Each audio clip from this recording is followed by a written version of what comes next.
Worthless? Is that what you really think of me?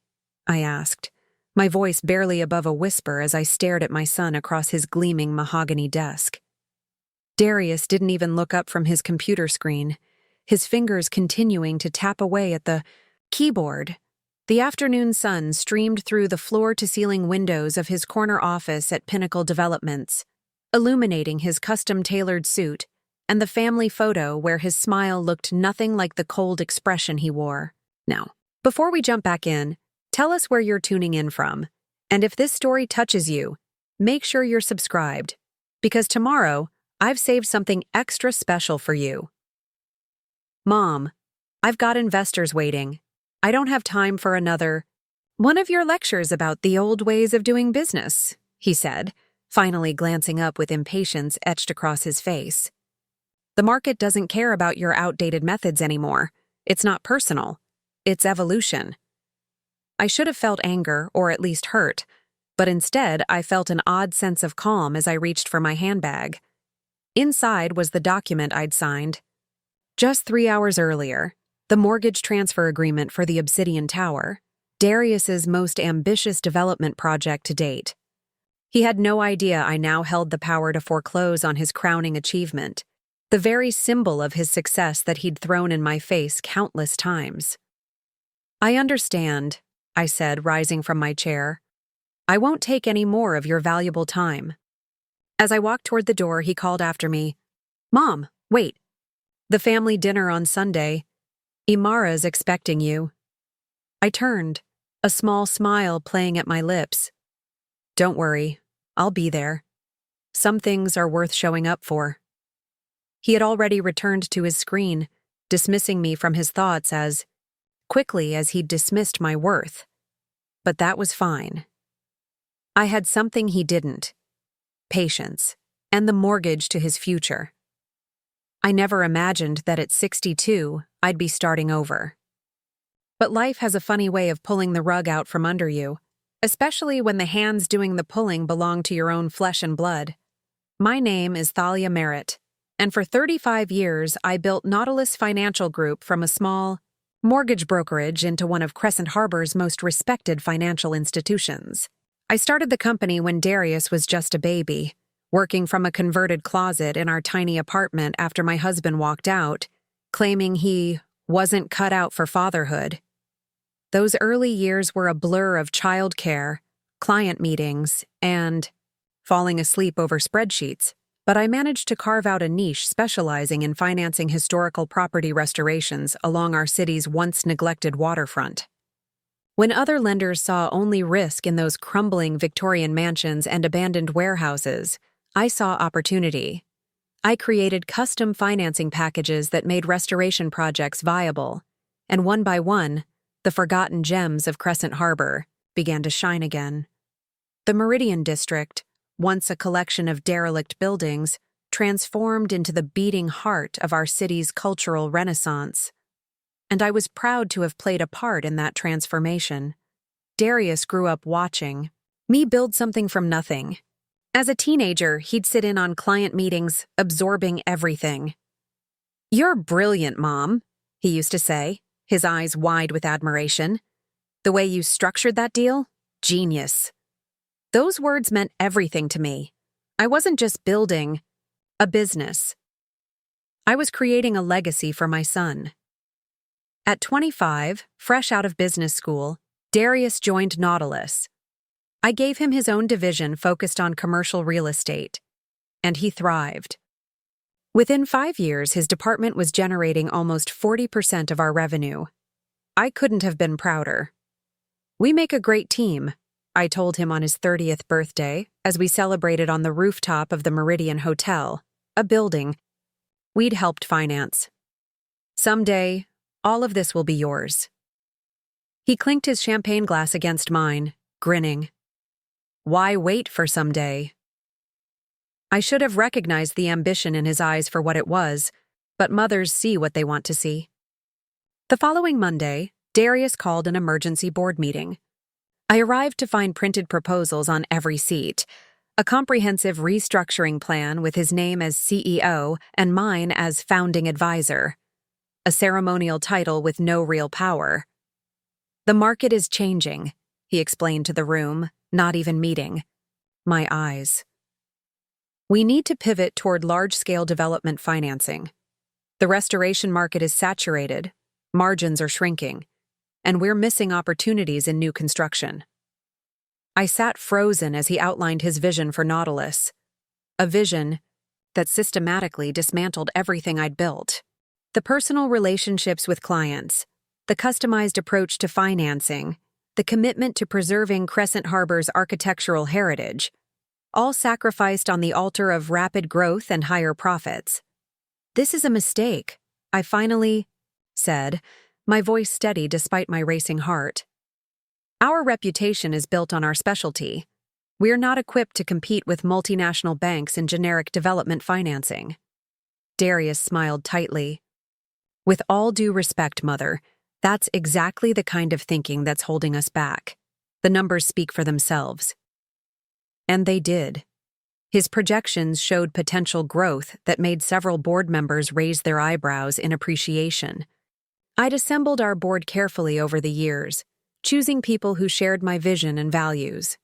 But values, it seemed, were flexible when faced with the prospect of doubling their returns. The vote was 7-4 in favor of Darius's plan. My own company slipping through my fingers in a single afternoon. This is for the best, Darius assured me afterward, his hand on my shoulder feeling more like a weight than a comfort. You've done amazing work getting us here, but it's time to let me take it to the next level. You can still be involved, just in a different capacity. That different capacity quickly became clear. My office was relocated from the executive floor to a windowless room near accounting. My client meetings were rescheduled or reassigned. My emails went unanswered. Within months, I was effectively sidelined in the company I had founded. I watched as Darius systematically replaced our longtime staff with his business school connections. Young, aggressive types who viewed our clients as numbers rather than people. The Nautilus culture I'd carefully cultivated, based on integrity and personal service, was dismantled piece by piece. The final straw came when Darius landed the financing contract for the Obsidian Tower, a massive glass and steel monstrosity planned for the heart of the Meridian District. The project would require demolishing the Harrington Building, a historic Art Deco masterpiece that had been one of my first restoration projects 20 years earlier. I confronted him in his office, waving the demolition permit. You can't do this. That building is part of the city's protected architectural heritage. Darius barely looked up from his laptop. The protection was provisional, and the city council voted to revoke it last week. The economic impact of the Obsidian Tower outweighs the value of preserving one old building. That old building is part of what makes the Meridian District special, I argued. It's why people come here, why businesses want to locate here. If we tear down our history to build generic towers, what's left? He sighed, finally meeting my eyes with a look of thinly veiled impatience. Mom, I appreciate your sentimentality, but this is business. The Obsidian project will generate more revenue for Nautilus in 3 years than your restoration loans did in 20. Times change. Our clients will push back on this, I warned. The relationships we've built. Our clients care about returns, not aesthetics, he cut in. And those who don't will be replaced by clients who do. That's how business works. I stared at my son, hardly recognizing the person he'd become. That's not how my business works. His expression hardened. Well, it's not your business anymore, is it? The words hit me like a physical blow. I stepped back, steadying myself against the doorframe. I think it's time we discuss your retirement, Darius continued, his tone softening slightly. You've earned it, Mom. 35 years is a long time. Think about it. You could travel, relax, enjoy life without the stress of work. I enjoy my work, I said quietly. It gives me purpose. He smiled, but it didn't reach his eyes. I'm sure we can find you something purposeful to do. Maybe a position on a charitable foundation? Something low-key but meaningful? I left, his office in a daze, wandering through the halls of Nautilus like a ghost. Employees I'd known for years averted their eyes, already sensing which way the wind was blowing. By the time I reached my cramped office, my shock had transformed into something else, determination.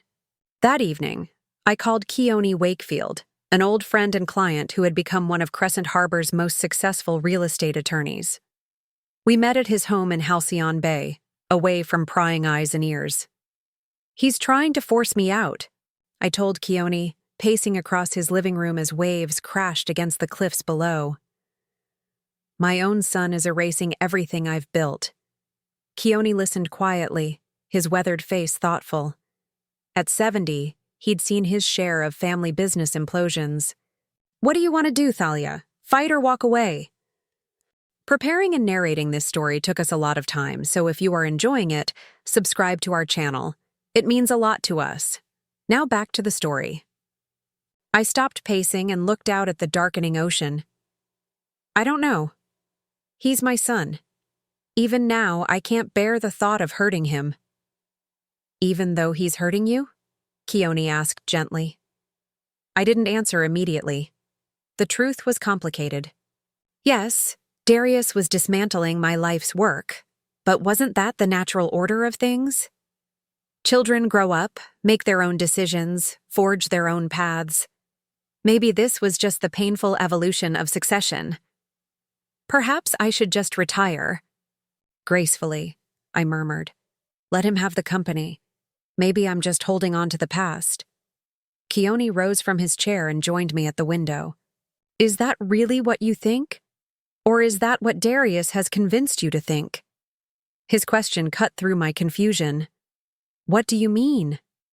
I mean, Keone said carefully, that I've known you for 30 years, Thalia. You've never been afraid of change or innovation. What you've always stood against is sacrificing ethics for profit. There's a difference between evolution and betrayal. His words resonated with something deep inside me. Yes, businesses had to adapt, but not at the cost of their soul. Nautilus had always balanced profit with purpose. That wasn't outdated thinking, it was principled leadership. The Obsidian Tower project, Keone continued, isn't just about a building. It's about what kind of city we want to create, what kind of legacy we leave. And I think that matters to you. It did matter. It had always mattered. So I ask again, he said, turning to face me. What do you want to do?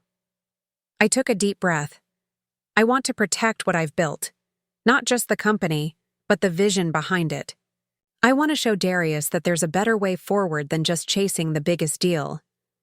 Keone nodded, a slow smile spreading across his face. Then I think we need a strategy, not a surrender. Over the next several hours, fueled by coffee and decades of combined experience, we formulated a plan. It wasn't about wresting control back from Darius. That ship had sailed. It was about creating something new, something that would honor the principles that had guided Nautilus from the beginning. By dawn, I had the outline of my next chapter. I would start a new boutique firm focused exclusively on heritage restoration and community development in Crescent Harbor's neglected neighborhoods, areas that were now being eyed by developers like my son for gentrification projects that would displace longtime residents. It's risky, Keone warned. You'll be directly competing with Nautilus in some ways, and Darius won't take that lightly. I'm not doing this to spite him, I said firmly. I'm doing it because it's necessary, because if I don't, parts of our city and its history will be lost forever. Keone studied me for a moment, then nodded. All right then, let's get to work. The next morning, I walked into Nautilus for what would be one of my last times as an employee. I requested a meeting with Darius, and to my surprise, he agreed to see me right away. I've been thinking about what you said, I told him, settling into the chair across from his desk.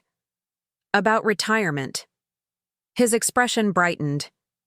That's great, Mom. I think you'll find— I'm resigning from Nautilus, I interrupted, effective immediately. Darius blinked, clearly thrown by my directness. Well, that's good. A clean break is probably best. We'll put together a nice retirement package for you. Something generous to acknowledge your contributions. I'm not retiring, I clarified. I'm starting a new venture, Heritage Capital. We'll specialize in financing restoration projects and community development in underserved neighborhoods. The color drained from his face. You're competing with us? With your own company? I'm continuing the work I've always believed in, I corrected him. Work that Nautilus no longer seems interested in pursuing. Darius leaned back in his chair, his expression hardening. This is about the Obsidian Tower, isn't it? You just can't accept progress. This is about much more than one building, I said calmly. It's about values, Darius. About remembering that business decisions affect real people and real communities. He scoffed. Save the lecture for your memoir, Mom. If you want to waste your retirement years on some boutique vanity project, that's your business. But don't expect any favors from Nautilus. I'd never ask for any, I assured him, rising to my feet. Just honoring existing commitments would be sufficient. As I turned to leave, Darius called after me, his voice laced with a dismissiveness that stung more than anger would have. You know this won't work, right? The market has moved on from your old-fashioned approach. You'll be irrelevant within a year. I paused at the door, looking back at him, at the son I'd raised alone. The boy who once looked at me with admiration rather than derision. We'll see, was all I said. Walking out of Nautilus that day was one of the hardest things I'd ever done. Not because I was afraid of the future. I'd faced uncertainty before and survived. No. What hurt was leaving behind the dream that Darius and I would build something meaningful together, that my legacy would live on through him. But as I drove home that evening, watching the sun set over Crescent Harbor's distinctive skyline, a skyline I'd helped shape through decades of careful financing decisions, I felt something unexpected: freedom. The weight of trying to preserve my vision within a company that no longer shared it had been lifted. Now I could pursue that vision without compromise. The next few months were a whirlwind. With Keone's help, I secured modest office space in the Meridian District, just 2 blocks from the threatened Harrington building. I reached out to former clients and colleagues, explaining my new venture. Many were relieved to hear that someone was still championing restoration and community-focused development in Crescent Harbor. 3 of my most experienced loan officers from Nautilus resigned to join me, along with a half-dozen other staff who shared my vision.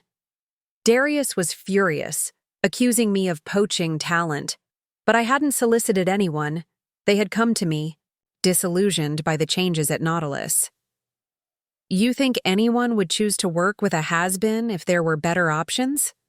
Darius snapped during a tense encounter at a city business forum. They'll come crawling back when your little experiment fails. His words hurt, but I didn't let it show. They're adults making professional choices, Darius, just as you did. This isn't a game, Mother, he hissed, lowering his voice as others approached.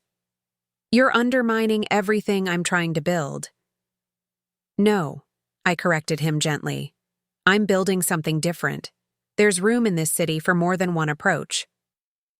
He walked away without another word, but I could see the tension in his shoulders, the anger in his stride. My son had always been competitive, even as a child. Having me as a perceived opponent rather than an ally was clearly eating at him.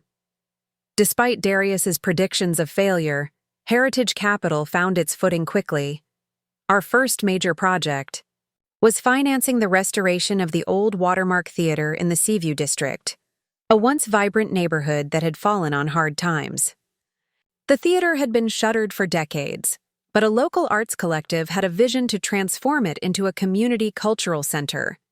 Traditional lenders, including Nautilus under Darius's leadership, had turned them down. The numbers, on paper, didn't work. But I saw beyond the spreadsheets to the potential impact on the neighborhood.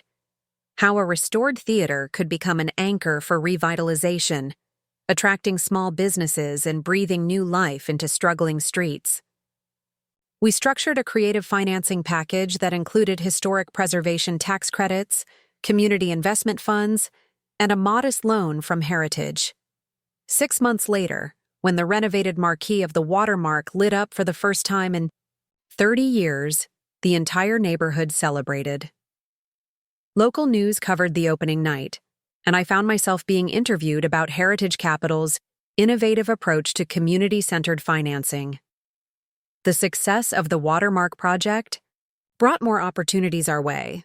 Within a year, Heritage Capital was involved in a dozen restoration and community development projects across Crescent Harbor's older neighborhoods.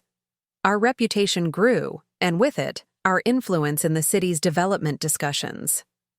Meanwhile, the Obsidian Tower project that had precipitated my departure from Nautilus hit unexpected snags. Community opposition to the demolition of the Harrington building had grown more organized, with preservation groups filing lawsuits and staging protests. Construction delays mounted, and costs began to spiral. I took no pleasure in Darius's struggles with the project, but I couldn't deny feeling vindicated that my concerns had been well-founded. The community valued its architectural heritage more than he had anticipated.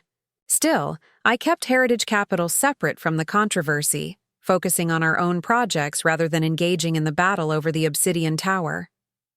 That changed the day I received a call from Zephyr Blackwood, the developer behind the Obsidian project and Darius's most important client. "Ms. Merritt," his smooth voice purred through my phone. "I wonder if we might meet to discuss a matter of mutual interest." Curious despite my misgivings, I agreed to have lunch with him at Vantage Point, an upscale restaurant perched on the cliffs overlooking the harbor. Zephyr was waiting when I arrived, impeccably dressed in a tailored suit that probably cost more than most people's monthly mortgage payments. "Thank you for meeting me," he said, rising slightly as I approached. "I've followed your work with Heritage Capital with great interest." "Have you?" I responded evenly, taking my seat. "I wouldn't have thought our community-focused projects would be on your radar." He smiled, a practiced expression that never reached his eyes. "I make it my business to know all the players in Crescent Harbor's development scene. And you, Ms. Merritt, have become quite a significant player again." After pleasantries and ordering, Zephyr got to the point. "The Obsidian Tower project has encountered some resistance. Unexpected resistance." "I've read the news," I acknowledged. "What you may not know," he continued, swirling his wine, "is that your son's company has overextended itself on this project. The financing structure is precarious. These delays and legal challenges are creating serious problems." I felt a flicker of concern. "Why are you telling me this?" Zephyr leaned forward. "Because you have influence in this city, particularly with the preservation community. A word from you could help ease some of the opposition we're facing." "You want me to help push through a project I fundamentally disagree with?" I clarified. "I want you to help your son," Zephyr corrected. "Because if this project fails, Nautilus Financial will take a significant hit. A hit that could be catastrophic given their current leveraged position." My heartbeat quickened. "How leveraged?" Zephyr named a figure that made my blood run cold. Darius had apparently gambled almost everything on the Obsidian Tower's success, extending credit and guarantees far beyond what I would have considered prudent. "That's reckless," I managed to say. "It's ambitious," Zephyr countered, "and it would have paid off handsomely if not for these delays. Your son is a visionary, Ms. Merritt. Perhaps too much of one for Crescent Harbor's conservative tastes." I studied him carefully. "What exactly are you proposing?" "A compromise," he said smoothly. We incorporate elements of the Harrington Building's facade into the Obsidian design. Preserve some of the character that people seem so attached to, while still moving forward with the development. All we need is for you to publicly support this compromise. The offer was tempting in one respect. It could potentially save Darius from financial disaster, but it would also mean betraying my own principles and the trust of those who believed in Heritage Capital's mission. I'll need to think about it, I said finally. Zephyr smiled again, clearly interpreting my response as eventual acquiescence. Of course, take your time, but not too much time. The project's financing has certain timelines attached. As I drove back to my office, my mind raced. If what Zephyr said was true, Darius had put Nautilus, my life's work, at risk for this single project. The thought made me physically ill. Despite everything, I couldn't bear to see him fail so catastrophically. Yet supporting the Obsidian Tower went against everything I believed in. That evening, I tried calling Darius, but he didn't answer. I left a careful message, asking him to call me back about an important matter regarding the Obsidian project. Hours passed with no response. Finally, around 9 o'clock, my doorbell rang. I opened it to find Darius standing there, his expression a mixture of anger and exhaustion. "What do you want, Mom?" he demanded, brushing past me into the house, without waiting for an invitation. "And how do you know about any problems with the Obsidian project?" "Zephyr Blackwood approached me today," I said, closing the door. "He seems to think I can help smooth things over with the preservation groups." Darius's face tightened. "Zephyr should mind his own business. We don't need your help." "Are you sure about that?" I asked quietly. "Because he gave me some numbers that suggest Nautilus is in a very precarious position if this project fails." "He had no right to share that information with you," Darius exploded. "You're not part of Nautilus anymore. You chose to walk away." "I'm still your mother," I reminded him, "and I still care what happens to the company I built." "The company you built," he repeated mockingly. "Always about your legacy, isn't it?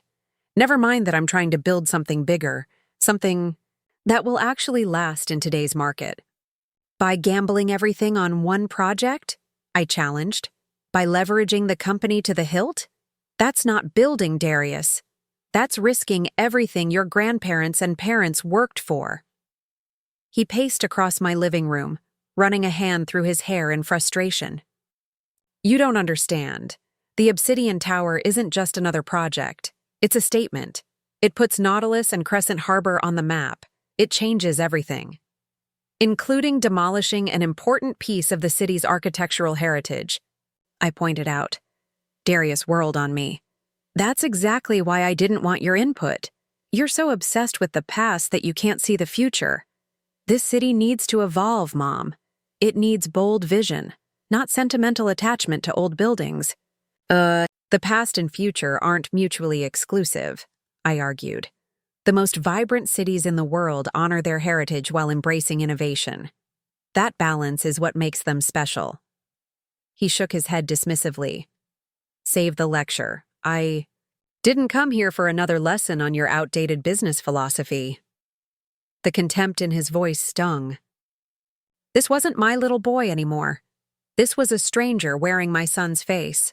A stranger who saw my life's work as irrelevant, my wisdom as outdated, my concerns as obstacles to overcome. "Why did you come then?" I asked softly. Darius stopped, pacing, suddenly looking weary. "To ask you to stay out of this. Whatever Zephyr is planning, whatever he asked you to do, just stay out of it. This is my project, my company now. I'll handle it my way." "Even if that means risking everything," I pressed.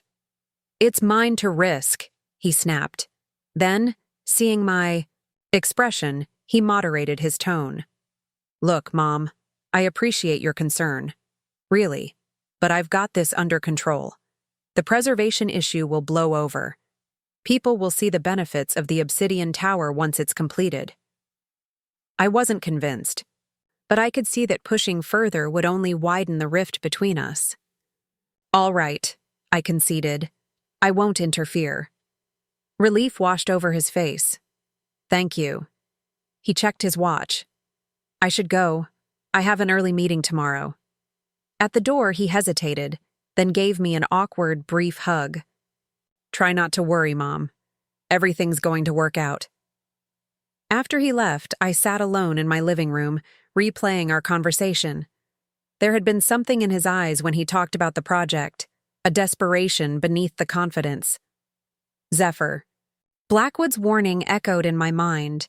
If the Obsidian Tower failed, Nautilus could collapse with it. I couldn't let that happen. Not to the company I'd built, and not to my son. But I also couldn't compromise my principles or Heritage Capital's mission. There had to be another way. That night, I called Keone again. I need to see the financial structure of the Obsidian Tower project, I told him. All of it, the loans, the guarantees, the timelines, everything. Keone was silent for a moment. That's highly confidential information, Thalia. Not something I can just pull up for you. I know, I acknowledged. But if the project is as over-leveraged as I've been led to believe, there might be a genuine risk to the city's financial ecosystem. You're on the Financial Oversight Committee. Surely that gives you some access. He sighed. I'll see what I can find out. Legally, he emphasized.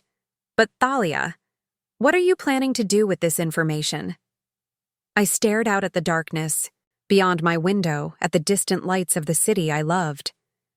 I'm not sure yet, but I need to understand exactly what we're dealing with before I decide. 3 days later, Keone arrived at my house with a thick folder. I called in some favors, he said grimly, and what I found isn't good. Over the next several hours, we pored over the financial documents. What emerged was a picture more troubling than even Zephyr had suggested. Darius had restructured Nautilus to bet everything on the Obsidian Tower's success. If the project failed, the company wouldn't just take a hit, it could face bankruptcy. How could he do this? I whispered, staring at the numbers in disbelief. How could the board allow it? Keone shook his head. The board has been gradually replaced with Darius's allies.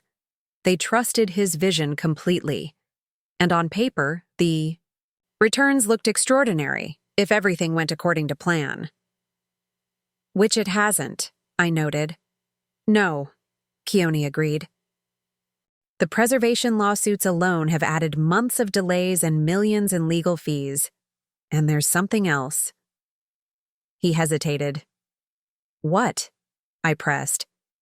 The construction loans have an acceleration clause. If the project isn't completed by the end of next quarter, the entire amount becomes due immediately. Nautilus can't cover that without selling off major assets. My heart sank. So Darius wasn't exaggerating.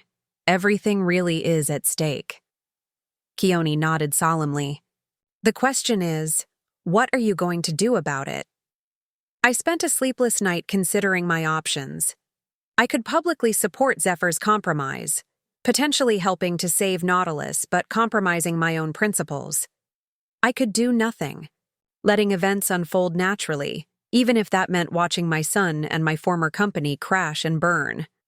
Or there was a third option, a riskier one, but perhaps the only way to both save Nautilus and stay true to my values.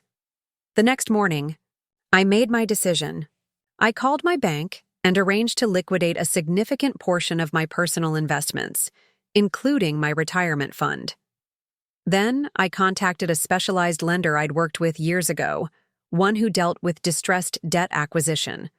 By the end of the week, I had a proposal. It was risky, financially and personally, but it offered a path forward that I could live with. All that remained was to implement it quietly, before Darius or Zephyr could intervene. What I didn't anticipate was being summoned to Pinnacle Developments, Darius's real estate company, the following Monday. I arrived to find him pacing his office, agitation visible in every line of his body. "Did you think I wouldn't find out?" he demanded the moment his assistant closed the door behind me. "Did you think Zephyr wouldn't tell me what you're trying to do?" I remained calm. "And what exactly am I trying to do, Darius?" "You're trying to buy the construction debt on the Obsidian Tower," he said accusingly. "You're positioning yourself to take control of the project if it defaults. My own mother stabbing me in the back." So Zephyr had gotten wind of my maneuvers. That was unfortunate, but not entirely unexpected in Crescent Harbor's interconnected business community. "I'm trying to create options," I corrected him. "Options that might save Nautilus without compromising the city's architectural heritage." "By undermining me?" he exclaimed. "By going behind my back to buy up debt so you can swoop in and take over if I fail?" "No," I said firmly. "By ensuring that if there is a default, the debt doesn't fall into the hands of vulture investors who would dismantle Nautilus for parts. I'm trying to protect what I built, Darius. And yes, protect you too, whether you want that protection or not." He laughed bitterly. "Protect me? By treating me like an incompetent child who needs his mother to clean up his messes?" "Is that how you see this?" I asked, genuinely puzzled.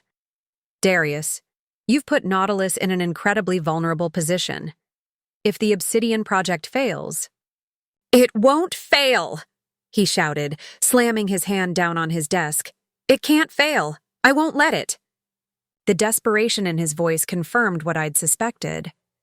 He was in too deep, too committed to consider any alternative path. "And what if it does?"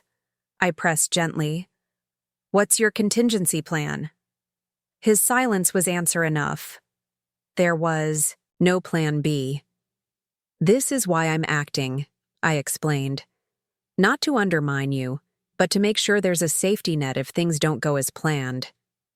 Darius shook his head, his expression hardening. "I don't want your safety net. I don't need it. What I need is for you to stop interfering in my business." "Nautilus was my business for 35 years, I reminded him. "I have every right to try to preserve it." "No," he said coldly. "You gave up that right when you walked away to start Heritage Capital. You chose to compete with me rather than support me. You chose your precious old buildings over your own son." His words twisted the knife that had been lodged in my heart since our split. Had I chosen buildings over my son? Had my principles been worth the rift between us? "That's not fair," I said quietly. "I've always supported you, Darius. But supporting you doesn't mean I have to agree with every decision you make, especially when those decisions threaten everything we built together." "There is no we anymore," he said flatly. "There's just me trying to build something significant, and you trying to hold me back with your outdated ideas and sentimental attachments." I stared at my son, trying to reconcile this cold, dismissive man with the enthusiastic boy who had once hung on my every word. Where had I lost him? When had ambition eclipsed the values I thought I'd instilled? "Is that really what you think of me?" I asked, my voice barely a whisper. "That I'm just a relic holding you back? That my experience, my knowledge, my concern for this city and its people, that it's all worthless?" Darius didn't answer immediately. For a moment, something flickered in his eyes.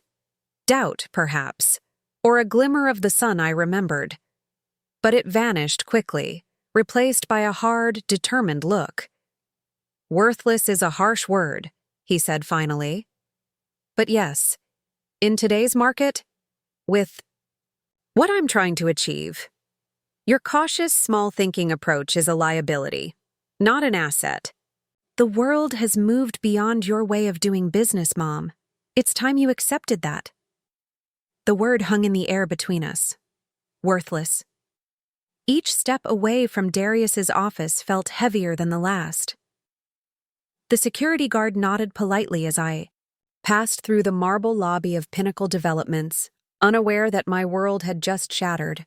Outside, Crescent Harbor's signature sea breeze hit my face, but I barely felt it. Worthless. The word echoed in my mind, drowning out the sounds of traffic and pedestrians around me. I made it to my car before the tears came. Not loud, dramatic, sobs, but quiet, dignified droplets that tracked silently down my cheeks. 35 years of building something meaningful, of mentoring countless professionals, of helping revitalize entire neighborhoods, all dismissed as irrelevant by my own flesh and blood. I didn't drive home. Instead, I found myself winding along the coastal road toward Lantern Point, a quiet cliffside park overlooking the harbor. It had been my thinking spot since Darius was small. On difficult days, I'd bring him here, and we'd count ships while I mentally sorted through whatever challenge Nautilus was facing. The wooden bench was still there, weathered by decades of salt air, but sturdy. I sat down, watching gulls circle over the water far below. The city skyline stretched across the horizon, a blend of historic structures and modern edifices, each telling part of Crescent Harbor's story. The Harrington building's Art Deco silhouette stood out among the glass towers, elegant and irreplaceable. "I thought I might find you here," a voice said. I turned to see Keone approaching, hands tucked into the pockets of his worn leather jacket. Despite his 70 years, he moved with the ease of someone who made daily hikes a priority. "How did... you know?" I asked, making room on the bench. "Where else would you go to lick your wounds?" He settled beside me. "Larissa at Heritage said you missed your afternoon meetings. That's not like you." I nodded toward the skyline. "I came to remind myself what I've been fighting for." "And what's that?" I gestured to the panorama before us. Balance, harmony, progress that doesn't erase history. Development that lifts communities rather than displacing them. I sighed. All the things Darius now considers worthless. Keone's eyebrows shot up. He said that? In so many words. I recounted our confrontation, each syllable of Darius's dismissal still razor-sharp in my memory. Keone was quiet for a long moment, gazing out at the harbor. "What will you do now?" he finally asked. It was the question I'd been avoiding since leaving Pinnacle. My initial plan, to acquire the Obsidian Tower's debt as a safety net, now felt insufficient. Darius had made it clear he wouldn't accept my help, wouldn't acknowledge the danger his approach posed to Nautilus, wouldn't recognize that his ambition had blinded him to unnecessary risks. "I don't know," I admitted. "Part of me wants to walk away completely. Let him learn the hard way." "But?" Keone prompted. "But he's still my son, and Nautilus is still..." I trailed off, unable to finish. "Still yours," Keone completed the thought, "no matter whose name is on the letterhead." I nodded, grateful for his understanding. Also, it's not just about Darius anymore. If Nautilus collapses, dozens of people lose their jobs, projects across the city lose financing. The ripple effects could be devastating. "So walking away isn't an option," Keone concluded. "No. But neither is compromising on what matters." We sat in companionable silence, watching the afternoon light shift across the water. The solution, when it finally crystallized in my mind, was so obvious I almost laughed. "I'm going to buy the mortgage," I said aloud, testing the idea in the open air. Keone turned to me, brow furrowed. "You already said you were purchasing the construction debt." "Not that. The actual mortgage on the Obsidian Tower land, the property itself." Understanding dawned on his face. "The development loan is separate from the land financing?" I nodded, excitement building as the plan took shape. "They're structured as separate instruments. Zephyr Blackwood's company owns the land, with a mortgage through Eastern Continental Bank. Nautilus provided the development financing through a consortium. And if you owned the mortgage on the land," Keone mused, "I'd have leverage without directly interfering with the development financing," I confirmed. "It's a position of influence, not control. If the project succeeds, Fine. If not, I have options to protect what matters. Keone considered this, his legal mind undoubtedly running through potential complications. Eastern Continental won't sell a performing mortgage without a compelling reason. They will if the offer is right, I said. And I have connections. There from my Nautilus days. Patricia Montrose still heads their commercial division. It would require significant capital, he warned. I have savings, and my Nautilus shares still have value, at least for now. You'd sacrifice your retirement security for a son who just called your life's work worthless? I turned to face the city again, the skyline I'd helped shape, the communities I'd helped strengthen. Not for Darius, I said quietly. For Nautilus. For the people who still work there. For the city we all love. And yes, for my son too, even if he doesn't understand why yet. Keone nodded slowly. All right.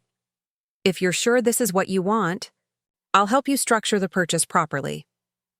The next morning, I called Patricia Montrose at Eastern Continental Bank. Our history together gave me a direct line. No secretaries, no schedulers, just two old colleagues who'd navigated Crescent. Harbor's financial evolution together for decades. Thalia, she greeted me warmly. To what do I owe the pleasure?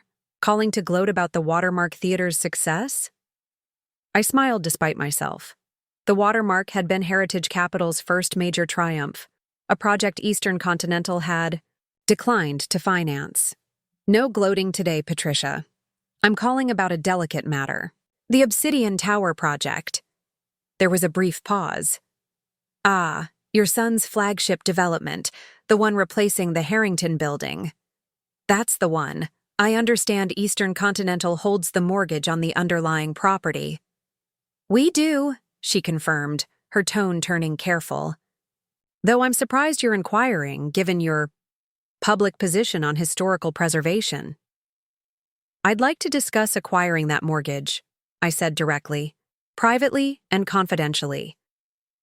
The silence that followed told me I'd genuinely surprised her, a feat not easily accomplished with a banking veteran like Patricia. That's an unusual request, she said finally. The mortgage is performing. Blackwood Development is current on all payments. There's no reason for us to sell. I understand, but every asset has its price, Patricia. I'm prepared to make an attractive offer.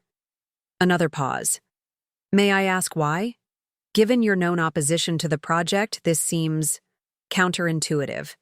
I chose my words carefully. Let's just say I have concerns about the project's long-term viability. Concerns that make holding this particular mortgage position valuable to me. I see. Her voice was non-committal, but I could hear the wheels turning. Patricia had been in banking long enough to read between lines. And you're approaching us directly rather than through Heritage Capital? This would be a personal investment, I clarified, completely separate from Heritage. I understand, she said, though I doubted she truly did. How could anyone understand the complex tangle of maternal concern, professional pride, and civic duty driving my decisions? I'll need to discuss this with our commercial lending committee. It's not a typical transaction. I appreciate that. And Patricia, discretion is paramount here. Of course, she hesitated. Thalia, off the record, is there something about this project I should know? Something that might affect Eastern Continental's position? It was a fair question. Patricia and I had always been straight with each other, even when representing competing interests. Nothing concrete, I assured her. Just hedging against possibilities. All right, she said, not entirely convinced. I'll be in touch within 48 hours. Patricia was true to her word. The following afternoon, she called with terms for the mortgage purchase. The premium was steep, 15% above face value, but not prohibitive. I would need to liquidate most of my personal investments, including the Nautilus shares I'd held since founding the company. But the numbers worked. You're sure about this? Patricia asked when I accepted without negotiation. Once the paperwork is signed, there's no turning back. I'm sure, I said firmly. How quickly can we close? Given the size of the transaction and the unusual nature, I'd estimate 2 weeks for all approvals and documentation. 2 weeks. That should be enough time, assuming no major developments at the Obsidian Tower site. That works, I agreed. And Patricia? I'm counting on your discretion until this is completed.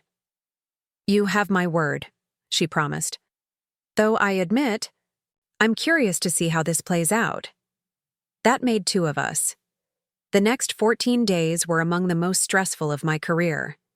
I maintained my regular schedule at Heritage Capital, reviewed community development proposals, met with clients, and gave no indication that anything unusual was happening. Meanwhile, I liquidated investments, transferred funds, and prepared for the mortgage acquisition, all while watching the Obsidian Tower situation from a distance. Construction had resumed after a brief hiatus following the preservation lawsuits, but progress was slower than projected. Each morning on my drive to work, I passed the site, noting how little changed from day to day. The Harrington building stood wrapped in construction barriers, its fate still undetermined despite Darius's victory in court. On day 12 of my 2-week waiting period, my phone rang with a call from an unexpected source, Imara, Darius's wife. Thalia? I hope I'm not interrupting. Her voice had its usual composed quality, but I detected an undercurrent of tension. Not at all, Imara. What can I do for you? I was hoping we might have lunch tomorrow. There's something I'd like to discuss. She paused. It's about Darius. My pulse quickened. Had she learned about my plans? Had Darius? Of course, I said, keeping my tone even. Shall we meet at Meridian Bistro? Say, 1 o'clock? That would be perfect. Thank you, Thalia. The call ended, leaving me with a knot of anxiety. Imara and I had always maintained a cordial relationship, but we weren't particularly close. She was brilliant, a corporate attorney who had met Darius during a financing deal, but reserved, keeping a careful distance from the tensions between her husband and me. For her to reach out independently was unusual. I called Keone immediately. We need to accelerate the closing, I told him without preamble. Imara wants to meet with me tomorrow. Something's happening. I'll call Patricia, he promised. But Thalia, even with pressure, these transactions take time. The earliest I could possibly close would be day after tomorrow. Then that's what we need to aim for, I said. Whatever it takes. Meridian Bistro occupied the ground floor of a beautifully restored Victorian in the heart of the district I'd helped revitalize. The hostess led me to a quiet corner table where Imara already waited, elegant as always in a tailored navy suit, her dark hair pulled back in a sleek chignon. Thank you for meeting me, she said as I took my seat. Of course. I studied her face, searching for clues. Is everything all right? Imara glanced around to ensure we weren't overheard, then leaned forward slightly. No, it isn't. Darius is in trouble, Thalia. Serious trouble. My stomach tightened. The Obsidian Tower? She nodded. The project is imploding. Cost overruns, construction delays, investor nervousness. Zephyr Blackwood is threatening to pull out entirely. That would be catastrophic for Nautilus, I observed, carefully maintaining a neutral expression. Yes. Imara's perfectly manicured fingers twisted the napkin in her lap, the only visible sign of her distress. But it's worse than that. Darius has been cutting corners, taking risks to keep the project afloat. What kind of risks? She hesitated, the attorney in her clearly battling with the wife's concern.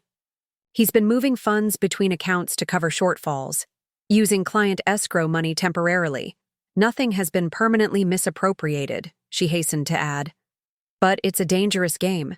If regulators found out... I closed my eyes. briefly, absorbing the implications. This wasn't just financial trouble anymore. This was potentially criminal. My son, facing not just bankruptcy but possible legal consequences. "Does he know you're telling me this?" I asked, already guessing the answer. "No." Imara's voice was barely audible. "He'd be furious. But I don't know who else to turn to. He won't listen to me. He's convinced he can still make this work if he just keeps juggling a little longer." "Why come to me? After everything that's happened between us?" Imara met my eyes directly. "Because whatever he says, Darius still respects you, and because you're the only person I know who might be able to help without destroying him in the process." The waiter approached, and we both ordered mechanically, neither of us with any appetite. Once he'd gone, I leaned forward. "What exactly are you asking me to do, Imara?" "I don't know," she admitted. "I just know he needs help before this gets worse. Before he does something that can't be undone." I considered my options. In 2 days, I would own the mortgage on the Obsidian Tower property. That would give me leverage, but would it be enough to pull Darius back from the brink? And more importantly, would he accept help from me, even with his back against the wall? "Has he mentioned my attempts to acquire the construction debt?" I asked carefully. Imara nodded. "He was furious. Sees it as you trying to undermine him." "And what do you think?" She considered the question. "I think you're trying to protect him from himself, and the company from his mistakes." At least someone understood my intentions. "Imara, I need you to listen carefully. I can help, but Darius has to be willing to accept that help. No more evasions, no more financial shell games." "What kind of help can you offer?" Hope flickered across her features. "I'd rather discuss that directly with Darius, but it would mean significant changes to the Obsidian Tower project, changes he's been unwilling to consider so far." Imara nodded slowly. "The Harrington Building preservation." "Among other things, yes." She straightened her shoulders, decision made. "I'll get him to meet with you, whatever it takes." "Tomorrow evening," I specified. "At my house. No associates, no advisors. Just Darius and me." "He'll be there," she promised, "even if I have to drag him." After lunch, I called Keone from my car. "We need to close tomorrow," I said without preamble. "Can you make it happen?" "I've been pushing all morning," he replied. "Patricia has agreed to an expedited process. We can sign at 9 a.m. Relief flooded through me. "Thank you." "Thalia," he said, his voice turning serious. "Once you own this mortgage, you understand what it means? The position you're putting?" "Yourself and relative to your son." "I do," I assured him. "But the alternative is watching him destroy himself and Nautilus along with him. I can't do that, Keone. Not when I have the means to intervene." The signing ceremony at Eastern Continental Bank the next morning was surprisingly subdued. Patricia Montrose personally oversaw the transaction, her expression professionally neutral as I signed document after document, transferring nearly my entire net worth into the acquisition. "The mortgage is now officially yours," she said when the last paper was signed. "I hope you know what you're doing, Thalia." "So do I admitted. By that afternoon, word had begun circulating through Crescent Harbor's financial community that the Obsidian Tower's land mortgage had changed hands. The buyer's identity remained confidential, but speculation was rampant. I received 3 calls from financial reporters before deciding to silence my phone entirely. I spent the hours before Darius's arrival preparing, not just mentally, but physically transforming my modest living room into a space conducive to difficult conversations. I cleared the coffee table of magazines and knickknacks, replacing them with relevant documents neatly arranged. I set out water and coffee, but no alcohol. This needed to be a clear-headed discussion. At precisely 7 o'clock, the doorbell rang. I took a deep breath and opened the door to find Darius standing on my porch, jaw tight, posture rigid. Imara stood slightly behind him, her hand on his arm in what appeared to be both support and restraint. "Come in," I said simply, stepping aside. Darius entered without a word, his eyes immediately scanning the room, landing on the documents laid out on the coffee table. "What is this?" he demanded. "Some kind of intervention?" Imara squeezed his arm. "Darius, please, just listen." He shrugged off her hand. "Listen to what? Another lecture about how I'm ruining everything? About how Mother knows best?" His voice dripped with sarcasm. "No lecture," I said calmly. "Just facts. And a proposal." Darius scoffed but took a seat on my sofa. Imara settled beside him, tension visible in every line of her body. I remained standing, drawing strength from the position. "I know about the financial irregularities, Darius. The fund transfers, the misused escrow accounts." His face paled slightly, eyes darting to Imara. "You told her?" "She's trying to help you," Imara said firmly. "We both are." "I don't need—" "Yes, you do." I cut him off. "The Obsidian Tower is failing, Darius. Construction is behind schedule. Costs are spiraling. Investors are getting nervous. And now you're crossing legal lines to keep it afloat." "It's temporary," he insisted. "Once we get past these delays—" "There won't be a past these delays unless something fundamental changes," I interrupted. "The project as designed is too ambitious, too expensive, and faces too much community opposition. So your solution is what? Abandon it? Let Nautilus collapse?" His voice rose. "Is that what you want? To see me fail so you can say, 'I told you so'?" "Of course not," I said quietly. "What I want is to save what can be saved. The company. Your reputation. The Harrington building." "Always back to that damn building," he muttered. "Yes, because it matters. Not just to me, but to this city." I took a deep breath. "Darius, I've acquired the mortgage on the Obsidian Tower property." The silence that followed was absolute. Darius stared at me, shock replacing anger on his face. "You... what?" he finally managed. "As of 9 o'clock this morning, I hold the mortgage on the land where you're planning to build. The land currently occupied by the Harrington building." Imara gasped softly. "That's what you meant by help." Darius stood abruptly, fists clenched. "This isn't help. This is a hostile takeover. My own mother, using my financial difficulties against me." "No," I said firmly. "This is a mother using every resource at her disposal to save her son from himself. To give you an exit strategy that doesn't end with Nautilus in ruins, and you potentially facing regulatory investigations." "An exit strategy?" He laughed bitterly. "You mean surrender, on your terms." "I mean compromise." I gestured to the documents on the table. "I've had architects working on alternative plans, ways to incorporate the Harrington building into a new development. Smaller scale, but still profitable, still prestigious." "You've been planning this all along," he accused, "waiting for me to be vulnerable enough that I'd have no choice but to accept your interference." "No," I corrected him. "I've been trying to find a solution that preserves what matters while still allowing for progress.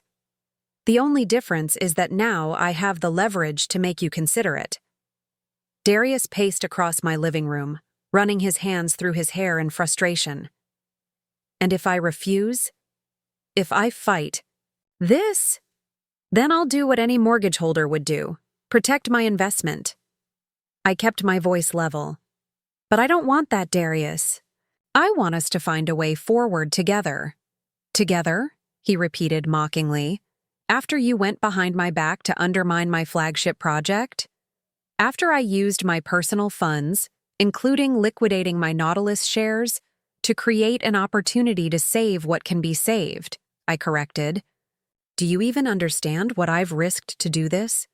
My retirement security, my financial independence, everything. Why? He demanded. Why go to these lengths? Because you're my son, I said simply. And because Nautilus is my legacy too. I couldn't stand by and watch both be destroyed. Something in my tone must have reached him. He stopped pacing, his expression shifting from anger to confusion. You really believe the project will fail, don't you? I know it will, I said gently. The numbers don't lie, Darius. Even without the preservation issues, the economics were always marginal. With the delays and cost overruns, it's now mathematically impossible for the Obsidian Tower, as designed, to succeed.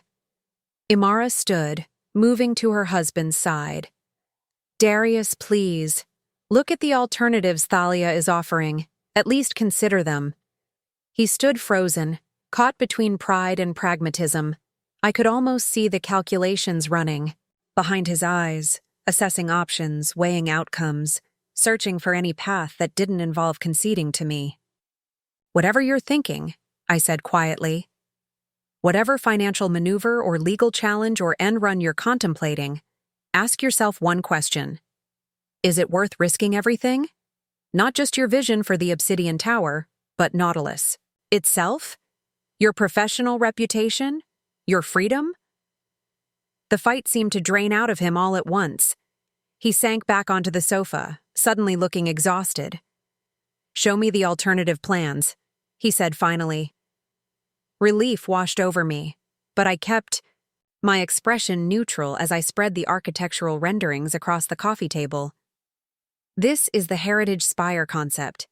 It preserves the Harrington Building's facade and most of its interior, incorporating it as the grand entrance to a more modest but still striking tower behind it. Darius studied the drawings with a professional eye. The square footage is significantly reduced. Yes, I acknowledged, but so are the construction costs, and the community opposition would evaporate overnight if you announced this pivot. In fact, you'd likely gain support from preservation groups and city leadership. Zephyr would never agree to this, he muttered. Zephyr Blackwood is a businessman first and foremost, I countered. Present him with numbers that work, and he'll adapt. Darius continued examining the plans, asking technical questions that I answered as best I could, deferring to the detailed documentation when necessary. After nearly an hour of review, he looked up at me, expression unreadable. And if I agree to this alternative, what happens to the mortgage you now hold? I'll convert it to a long-term fixed-rate instrument with favorable terms, I said. Better than what Eastern Continental was offering. And I'll assist with renegotiating the construction financing to align with the new project scope. Why would you do that? After everything I said to you? His voice had lost its edge, genuine confusion replacing anger. I met his eyes directly. Because some things are more important than being right, Darius. Some relationships are worth fighting for, even when they're broken. A heavy silence filled the room. Imara watched her husband intently, hope and anxiety battling in her expression. Finally, Darius spoke, his voice quiet but clear. I need time to review this properly, to run the numbers myself. A pause. But I'm willing to consider it. No promises beyond that. It wasn't full acceptance, but it was more than I'd dared hope for. That's all I ask, I said simply. As they prepared to leave, Darius lingered at the door while Imara walked ahead to their car. He turned to me, hesitation in his movements. Why didn't you just let me fail? He asked suddenly. After what I said to you, after I called your work worthless. He stumbled over the last word, perhaps hearing its cruelty for the first time. I looked at my son, my ambitious, brilliant, flawed son, and felt the weight of decades of love and worry and pride and disappointment. Because that's not what mothers do, I said softly. At least, not this mother. Something shifted in his expression. Not quite remorse, but perhaps the beginning of understanding. He nodded once, then turned and walked down the path to where Imara waited. I closed the door and leaned against it, exhaustion suddenly overwhelming me. The battle wasn't over. Darius hadn't fully committed to the alternative plan. And even if he did, executing the pivot would be complicated and fraught with challenges. But a door had opened. A possibility existed where before there had been only impending disaster. My phone buzzed with a text from Keone. "How did it go?" I typed back. "He's considering the alternatives. It's a start." 3 days later, I received a call from Patricia Montrose. "Have you seen the news?" she asked without preamble. "No," I admitted, having deliberately avoided financial media since acquiring the mortgage. "What's happened?" "Pinnacle Developments just announced a dramatic revision to the Obsidian Tower project," she said, an unmistakable note of admiration in her voice. "They're preserving the Harrington building and incorporating it into what they're calling the Heritage Spire. The press release credits the change to listening to community feedback and honoring Crescent Harbor's architectural legacy." I closed my eyes, relief washing over me in waves. "How's the market reacting?" "Positively," Patricia said. "Nautilus stock is up 8% already. The preservation groups are celebrating. City officials are falling over themselves to praise the decision." "And Zephyr Blackwood? Standing right beside your son at the press conference, looking like this was his idea all along." She chuckled. "Survival instinct of a cockroach, that one." "Thank you for letting me know," I said, trying to keep my voice steady despite the emotions threatening to overflow. "One more thing, Thalia," Patricia added. "Your son specifically mentioned the wisdom of experienced voices in the financial community guiding the decision. He didn't name you directly, but everyone who knows us will understand." I smiled despite myself. It wasn't quite an apology or acknowledgement, but from Darius, it was significant. "So, what happens now?" Patricia asked. "With the mortgage you acquired?" "Now we renegotiate terms to support the revised project," I said. "As promised." After ending the call, I sat at my desk, staring at the framed photo I kept there. Darius at his college graduation, arm around my shoulders, both of us beaming at the camera. For the first time in months, that image didn't bring a pang of loss. My phone buzzed again. Another text, this time from an unexpected source. Darius himself. "Dinner tonight? Just the two of us. We have things to discuss." I typed back immediately. "I'd like that. My place or yours?" His response came quickly. "Neither. Lantern Point Grill at 7. Our old spot. Our old spot." The restaurant near the park where I'd taken him for special occasions throughout his childhood. Where we'd celebrated his first successful deal at Nautilus. Where we'd last had a civil meal together before everything fell apart. "I'll be there," I replied. I set down my phone and turned to the window, gazing out at the Crescent Harbor skyline, where the Harrington building would now continue to stand, a testament to preservation amid progress, to balance, to compromise, and perhaps to reconciliation as well. The journey wasn't over. There would be complicated negotiations ahead, difficult conversations, the inevitable tensions of rebuilding trust. But for the first time in too long, I felt hope. Not just for the city I loved or the company I'd built, but for the relationship with my son that I'd feared was irreparably broken. Sometimes, the most valuable things are worth risking everything to save, even when they call you worthless. Lantern Point Grill hadn't changed much over the years. The copper lantern still hung from rough-hewn beams, casting warm amber light over white tablecloths. Floor-to-ceiling windows framed the harbor vista, city lights reflecting like scattered diamonds across the dark water. The maitre d' recognized me immediately, his smile genuine as he led me to a corner table overlooking the cliffs. "Mr. Merritt has already arrived," he informed me, gesturing to where Darius sat, back straight, fingers tapping nervously against his water glass. He stood when he saw me, a formality he'd abandoned years ago. It struck me as both touching and telling, a return to the manners I'd instilled in him as a boy. "Mother," he greeted me, pulling out my chair. "Thank you for coming." "Of course," I replied, settling into my seat and placing my napkin across my lap with practiced ease. "It's good to see you, Darius." An awkward silence descended as we studied our menus, both of us hiding behind the familiar ritual of choosing dishes we already knew by heart. The waiter's arrival provided momentary relief, our orders given with the precision of people who frequented fine restaurants. When we were alone again, Darius cleared his throat. "I suppose congratulations are in order," he said, his tone carefully neutral. "The market response to the Heritage Spire announcement has been significant." "It seems people appreciate the balance of preservation and progress," I observed. "I suspect the project will be more successful now than the original concept would have been." "Perhaps." He took a sip of water. "Though we'll never know for certain, will we?" I met his gaze directly. Sometimes certainty isn't worth the price of discovery. A ghost of a smile touched his lips. "Still speaking in proverbs, I see." "Old habits," I acknowledged, returning his almost smile with one of my own.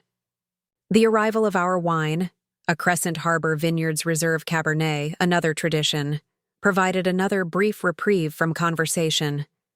The sommelier poured with practiced flourish, and we went through the motions of tasting and approving. After he left, Darius raised his glass slightly. "To compromises," he offered. I lifted mine in response. "To finding better paths forward."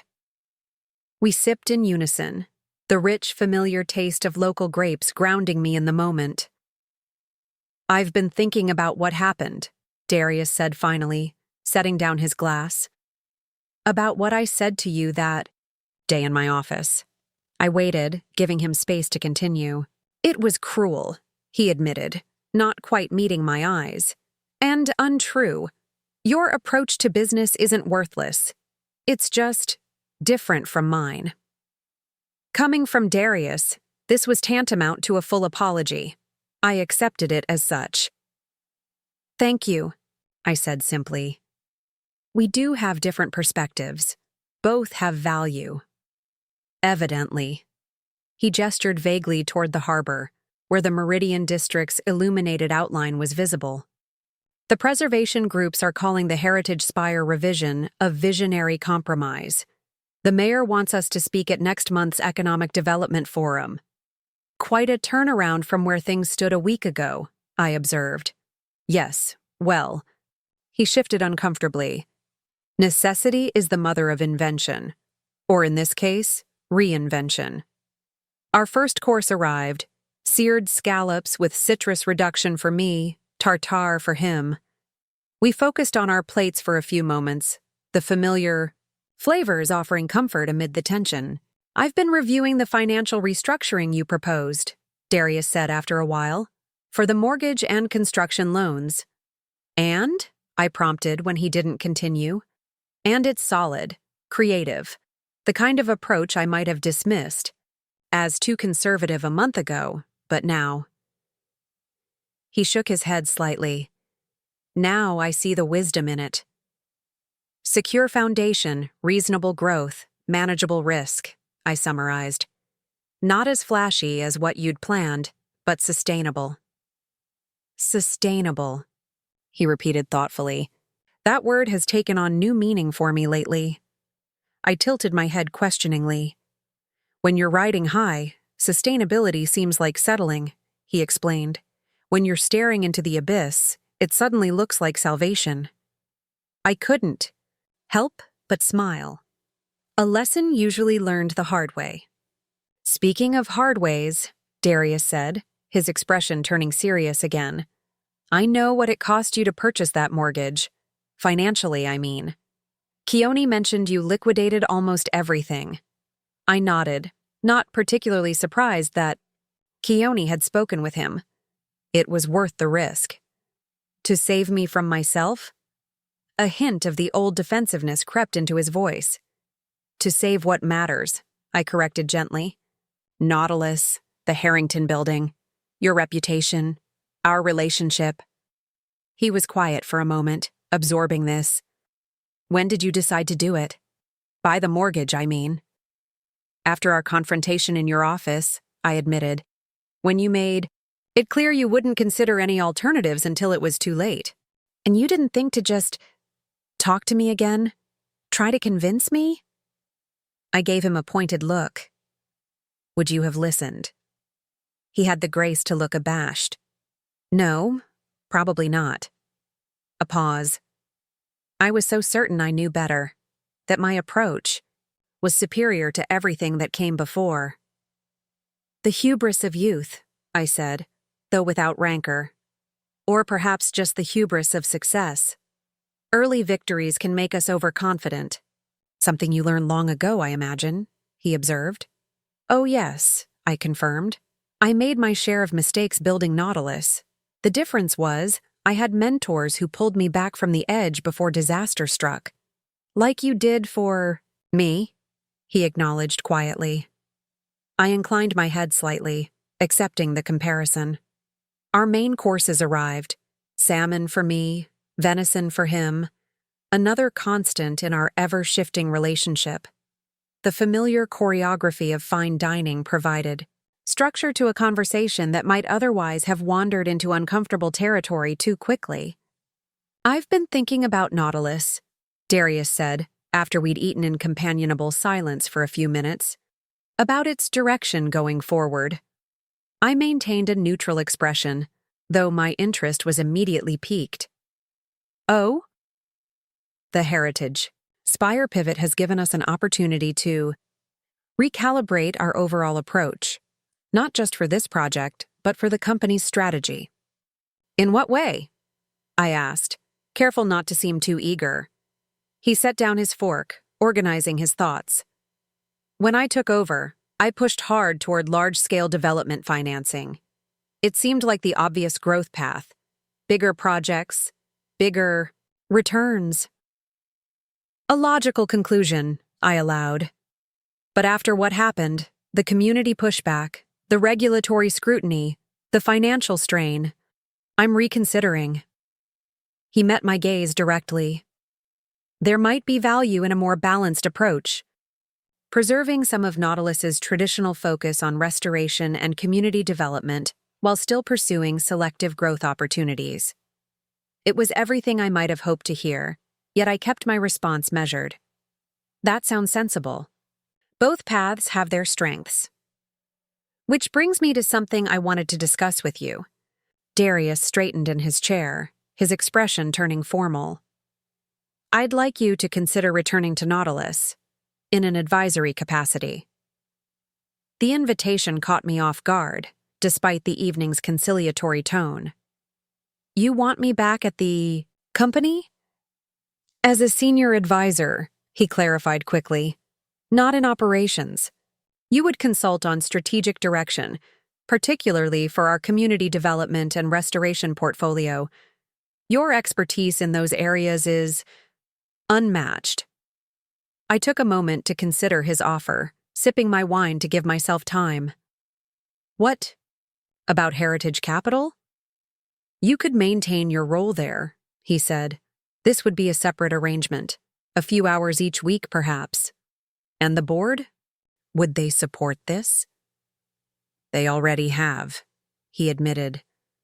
I discussed it with them yesterday after the Heritage Spire announcement. They were unanimous in their support. I raised an eyebrow. The same board that voted to marginalize me last year? Darius had the good grace to look uncomfortable. Financial realities have a way of clarifying priorities. Your approach to the Obsidian Tower situation, acquiring the mortgage but using that leverage constructively rather than punitively, impressed them.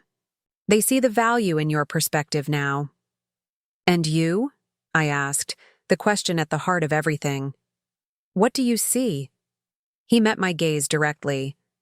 I see that I was wrong to dismiss your experience, that there's wisdom in your caution, that Nautilus needs both innovation and tradition to thrive.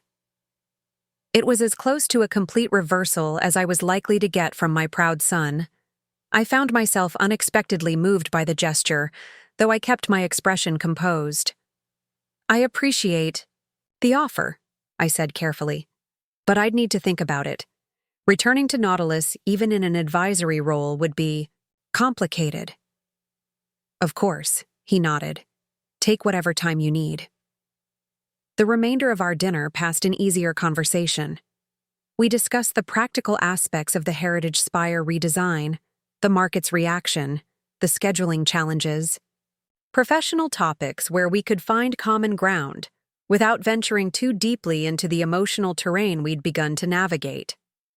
As we waited for dessert, creme brulee for both of us, another shared preference, Darius brought up a subject I hadn't expected.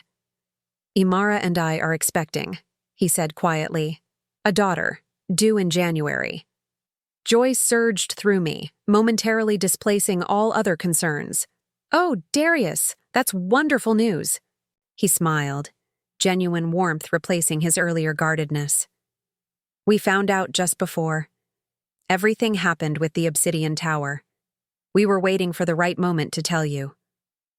I'm so happy for you both, I said, reaching across the table to squeeze his hand briefly. A granddaughter, my first grandchild. Yes, he confirmed.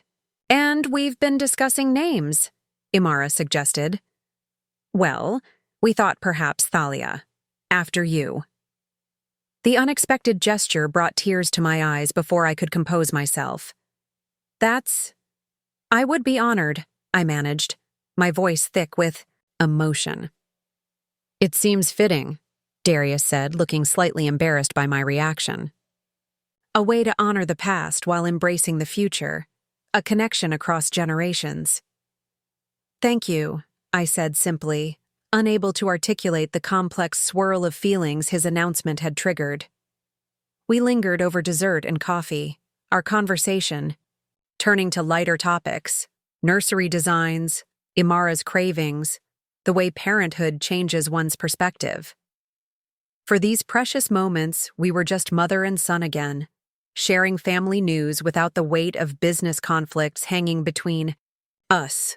As the evening drew to a close, Darius insisted on handling the check, another small gesture of respect that didn't go unnoticed.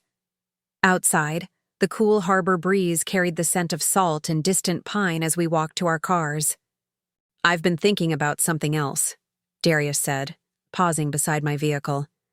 About the mortgage you now hold on the Obsidian Tower property. What about it? I asked, curious where this was heading. I'd like to buy it back, he said. Directly. Not immediately, but over time. A structured repurchase that would eventually return your investment to you. I studied him in the soft glow of the parking lot lights. Why is that important to you? Because it represents something I need to address, he said carefully. A debt, financial and otherwise, that I owe you. I want to make it right. I considered his proposal. The mortgage represented security for me, leverage to ensure the Heritage Spire project stayed true to its revised vision.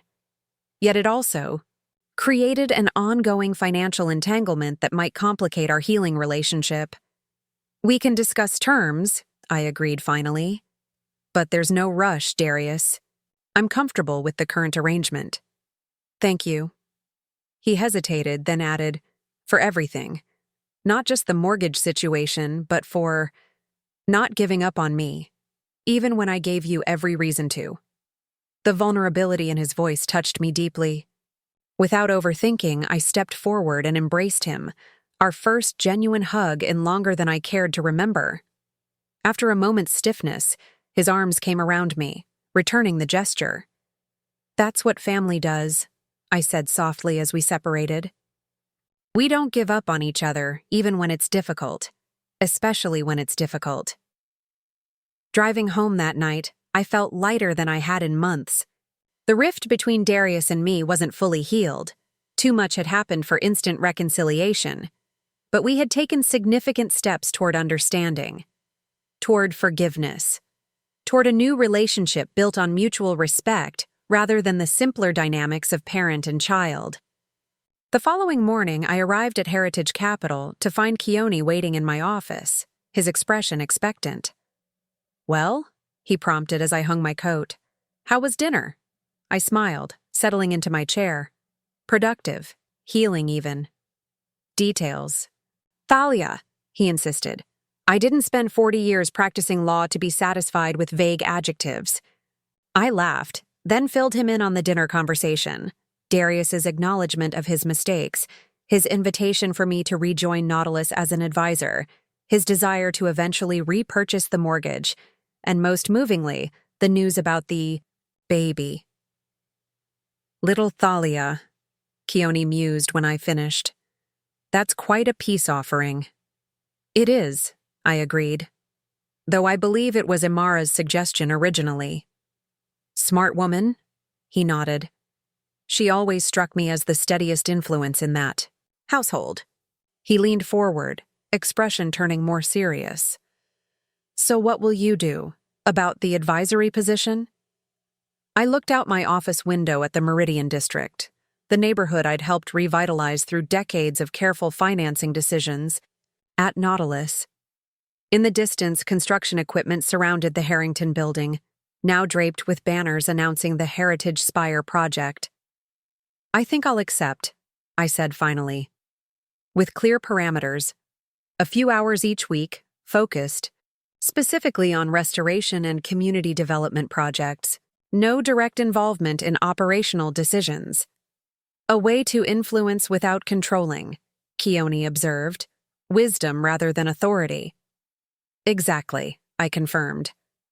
"Darius needs to lead Nautilus his way, but with better balance than before.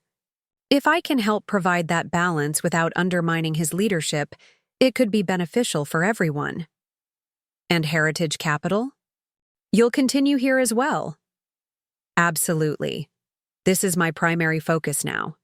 The work we're doing in underserved neighborhoods, the difference we're making, it matters too much to step back." Keone nodded, satisfied. "I think you're making the right choice, on all fronts." Our conversation was interrupted by my assistant, Larissa, knocking briefly before entering with a large bouquet of orchids, my favorite flower. "These just arrived for you," she announced, placing them on my desk. I opened the accompanying card.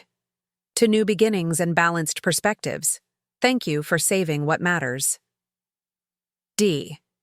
Keone raised an eyebrow at my smile. "From Darius?" I nodded, touching one delicate bloom gently. "It seems reconciliation brings out his better instincts. Or perhaps just reminds him of the values you instilled long ago," Keone suggested. The next few weeks unfolded with cautious optimism. I began my advisory role at Nautilus, spending Thursday afternoons in a comfortable office near Darius's, not my old executive suite, but a respectful space that acknowledged my new position. The staff welcomed me warmly, particularly the veterans who remembered my leadership style. My first official act was reviewing the community impact assessment for the Heritage Spire project. Darius had commissioned a comprehensive study examining how the revised design would affect the surrounding neighborhood, economically, culturally, and aesthetically. "What do you think?" he asked when I'd finished reading the report. We were in his office, the late afternoon sun slanting through the windows, illuminating architectural models of the new design. "It's thorough," I acknowledged, "but it misses an opportunity." He tilted his head questioningly. "What opportunity?" "To actively enhance the neighborhood, not just minimize negative impacts." I flipped to a specific section of the report. "You're preserving the Harrington building's facade and much of its interior, which is excellent. But what if you took it further? What if you dedicated a portion of the ground floor to a community cultural space? A gallery showcasing Crescent, Harbor's architectural history perhaps, or a small museum about the Meridian District's evolution. Darius considered this, studying the model before us. That would reduce our leasable commercial space. Yes, I agreed. But it would create tremendous goodwill. It would transform the project from a compromise forced by circumstances into a genuine gift to the community. The marketing value alone would offset much of the lost revenue. A slow smile spread across his face, the expression I'd seen countless times when he grasped a new concept, going back to his childhood. "You're turning a necessary concession into a strategic advantage," he observed. "Exactly," I confirmed. "It's not about minimizing losses. It's about creating different kinds of value." He made notes on a legal pad, already expanding on the concept. "We could partner with the Historical Society. Maybe establish a small foundation to manage the space. Tax advantages there, plus more positive press." "Now you're thinking like a true developer," I said with approval. "One who sees beyond square footage calculations to the full spectrum of value creation." Darius looked up, something like pride in his eyes. I learned from the best, even when I was too stubborn to admit it. Our working relationship developed its own rhythm over the following months.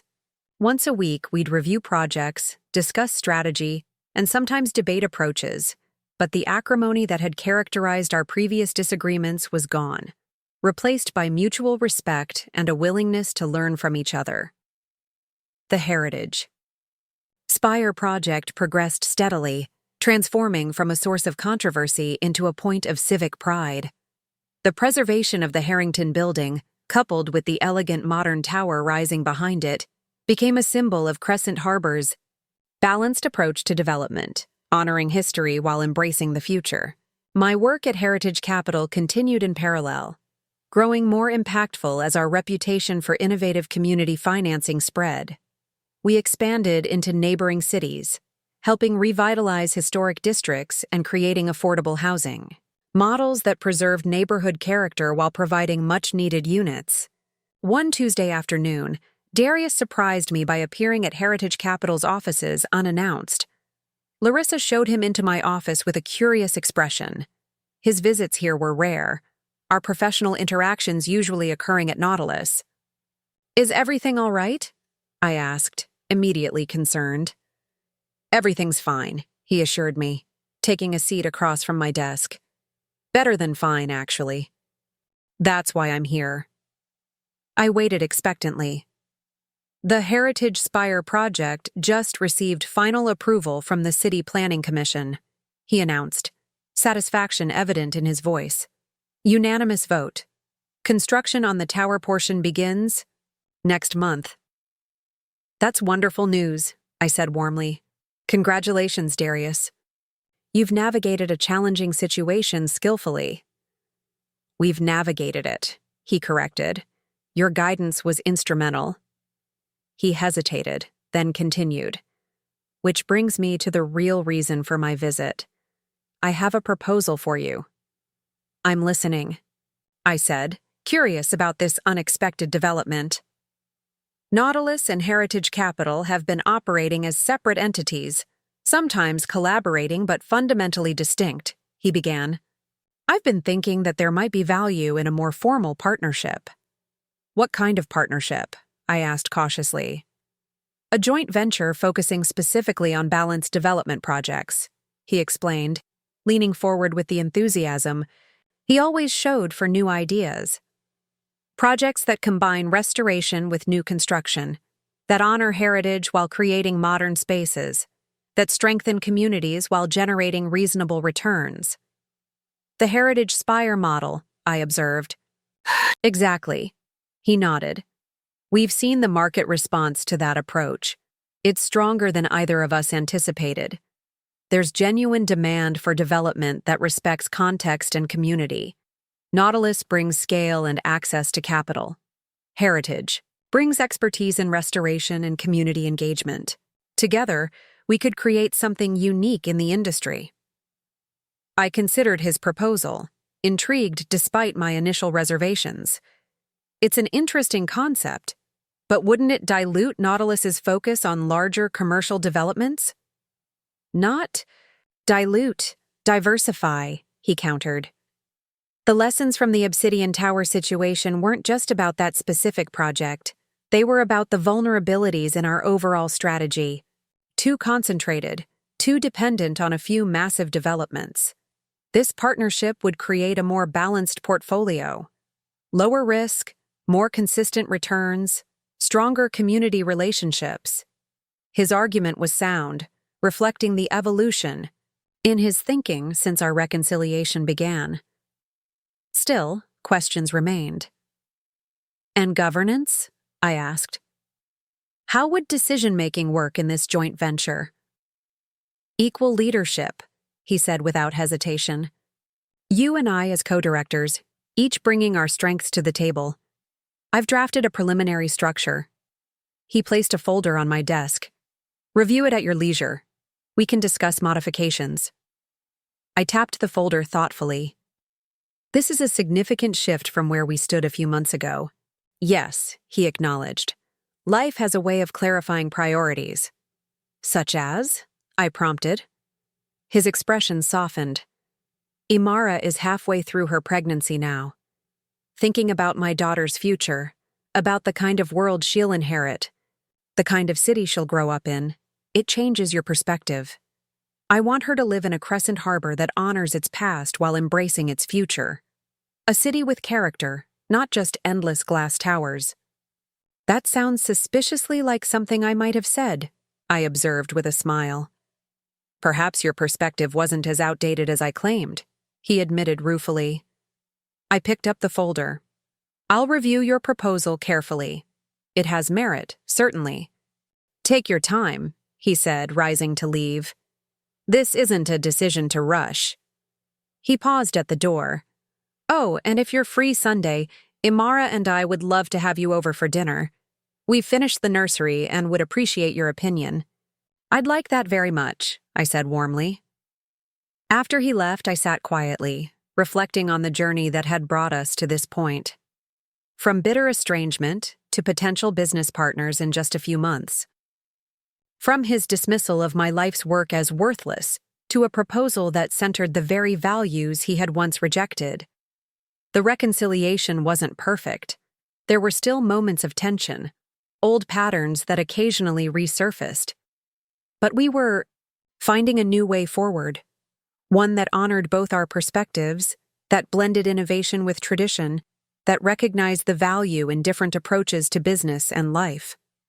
That Sunday, as I stood in the carefully decorated nursery, walls painted in soothing sage green, a bookshelf already filled with childhood classics, a rocking chair positioned perfectly by the window overlooking the harbor, I felt a profound sense of continuity. Of legacy in its truest form. Imara joined me, her hand resting gently on her growing belly. She's active today, she said with a smile, already making her presence known. Like her father, I observed, returning her smile. And her grandmother, for that matter. Darius told me about the joint venture proposal, Imara said, her tone carefully neutral. What do you think? I think it has potential, I replied honestly. A way to combine our respective strengths while bridging our different perspectives. She nodded thoughtfully. It's been remarkable, watching him recalibrate these past few months. He still has his ambition, his drive, but it's tempered now, more grounded. Parenthood has a way of shifting priorities, I noted. It's more than that, Imara countered gently. It's you. The way you handled the Obsidian Tower situation, it made an impression. You could have destroyed him, but instead you created a path forward that preserved what mattered. That taught him something valuable. I was touched by her assessment, though I deflected slightly. He would have found his way eventually. Darius has always been bright. Bright, yes, but wisdom is different from intelligence, she observed. That's what he's gaining now. Thanks in no small part to you. From downstairs, Darius called that dinner was ready. As Imara and I descended to join him, I caught sight of our reflections in the hallway mirror. 3 generations of the Merit family, present and future, connected by blood and shared vision, by conflict and reconciliation, by the complex, enduring bonds that define us. My son, who had once called my life's work worthless, was now embracing its central tenets. Not because I had forced him to, but because life had taught him lessons I couldn't impart through words alone. Because experience had revealed the wisdom and balance that my lectures never could. And perhaps that was the greatest victory of all. Not winning an argument, but watching understanding dawn naturally. Not compelling compliance, but witnessing genuine growth. As we gathered around Darius's dining table, the conversation flowing, easily between business and family matters, I felt a profound gratitude for the journey we'd traveled. For the crisis that had nearly broken us but ultimately strengthened our bonds. For the mortgage I'd purchased not just as a financial instrument, but as a bridge back to connection. To family, Darius proposed, raising his glass of sparkling cider in deference to Imara's pregnancy. And to partnerships that honor the past while building the future. To family, Imara and I echoed, our glasses meeting with the clear, bright sound of possibilities yet to unfold. 6 months after that Sunday dinner, the heritage spire was taking shape against Crescent Harbor's skyline. The carefully preserved Harrington building stood proudly at its base, its Art Deco details meticulously restored, while the sleek, modern tower rose behind it like a crystal growing from ancient stone. The contrast was striking yet harmonious, exactly the balance we'd sought to achieve. I stood at the construction site beside Darius, both of us in hard hats and safety vests, watching workers install massive glass panels on the tower's 20th floor. The winter sun glinted off the surface, sending prisms of light dancing across the Harrington's limestone facade. It's more beautiful than I imagined, I admitted, shielding my eyes from the glare. The renderings didn't capture how the buildings would complement each other. Darius nodded, satisfaction evident in his expression. The architects say we've created a new aesthetic category. Heritage modernism, they're calling it. Sounds like something that will appear in architectural journals, I observed with a smile. Already has. He handed me a glossy magazine pulled from his briefcase. Crescent Harbor Feature, page 38. I flipped to the article, titled The Renaissance of Reverence, How Heritage Spire Redefines Urban Development. The 8-page spread featured striking photographs of the construction process, architectural drawings, and, most surprisingly, a prominent photo of Darius and me, heads bent together over blueprints, identified as the visionary mother-son team behind Merit Ventures. Merit Ventures? I questioned, tapping the caption. The official name of our joint venture, he explained. The paperwork was finalized yesterday. I was going to surprise you at the office, but... He gestured at the magazine with a hint of boyish pride. I scanned the article, which praised the project's ingenious balance of preservation and innovation, and highlighted the community cultural space we'd incorporated into the ground floor. The writer described our approach as a template for 21st century urban development, one that honors history while embracing progress. They've captured the essence of what we're trying to achieve, I noted, genuinely impressed. It's generating interest beyond Crescent Harbor, Darius added. I've received inquiries from developers in 3 other cities, asking about our methodology and approach. Methodology, I repeated with amusement. You make it sound so scientific. Isn't it, in a way, he countered. Finding the optimal balance between preservation and progress, between community needs and financial viability. There's a formula there. Not mathematical, perhaps, but systematic. I suppose you're right, I conceded, though I've always considered it more art than science. The best approaches are both, he said, leading me toward the Harrington Building's entrance, where interior restoration was nearly complete. Speaking of which, I want to show you something. Inside, the building's grand lobby was a masterpiece of Art Deco craftsmanship. Terrazzo floors, bronze fixtures, murals depicting Crescent Harbor's maritime history. Construction dust still lingered in the air, but the space had been transformed from the neglected, water-damaged shell I'd last seen into something approaching its original glory. Remarkable, I breathed, turning slowly to take in the intricate ceiling details. The preservation team has outdone themselves. That's not what I wanted to show you, Darius said, guiding me toward a door marked Heritage Gallery, coming soon. He produced a key and unlocked it, stepping back to let me enter first.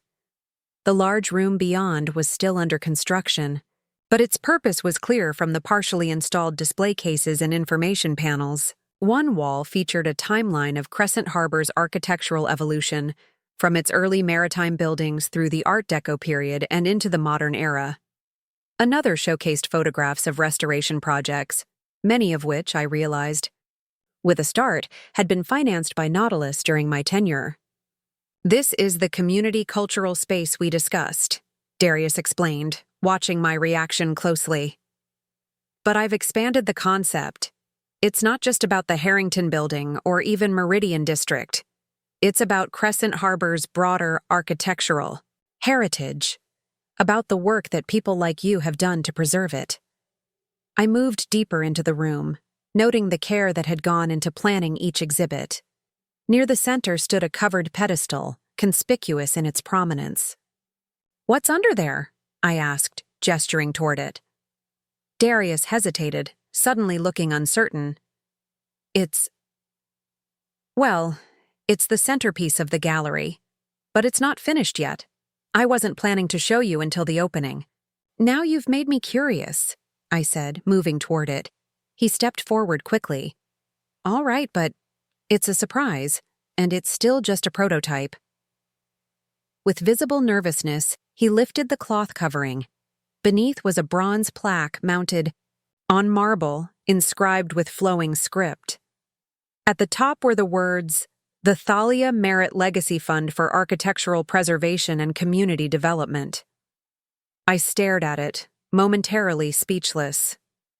It's a foundation, Darius explained into the silence. Endowed with 5% of all Merit Ventures profits in perpetuity. It will provide grants for restoration projects, community space preservation, affordable housing within historic districts, all the causes you've championed throughout your career. The thoughtfulness of the gesture struck me deeply. This wasn't just acknowledgement of my work. It was institutionalization of my values. A commitment that they would continue to shape Crescent Harbor long after I was gone. Did you plan this? I asked finally, my voice not entirely steady. I've been working on it since we formed the joint venture, he admitted. The lawyers finalized the structure last week. The fund will be administered by a board. You as chairperson, for as long as you wish, then Imara, and eventually Little. Thalia, if she's interested. I touched the plaque gently, tracing the letters of my name. Darius, I don't know what to say. You don't need to say anything, he replied softly. It's a small repayment for what I almost destroyed. Your legacy, your vision for this city. He paused. For what I dismissed as worthless. The word hung between us, its sting long faded, but its memory still potent. You've more than made amends, I assured him. This joint venture, the Heritage Spire, our reconciliation. That's what matters to me, far more than any plaque or foundation. Nevertheless, he said firmly, your approach deserves to be honored, to be continued. This ensures it will be. I embraced him then, professional setting forgotten in a moment of profound gratitude. He returned the hug without hesitation, the awkwardness that had once characterized our physical interactions completely gone. Thank you, I said simply as we separated. He nodded, eyes suspiciously bright. Let me show you the rest of the gallery plans. For the next hour, we toured the space, discussing exhibit designs and educational programs. The gallery would open to the public the same day as the Heritage Spire's official completion, a date now just 3 months away.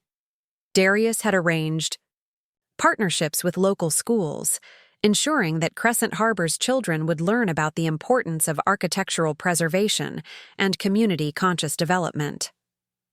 "You've thought of everything," I observed as we finally left the building, blinking in the bright afternoon light.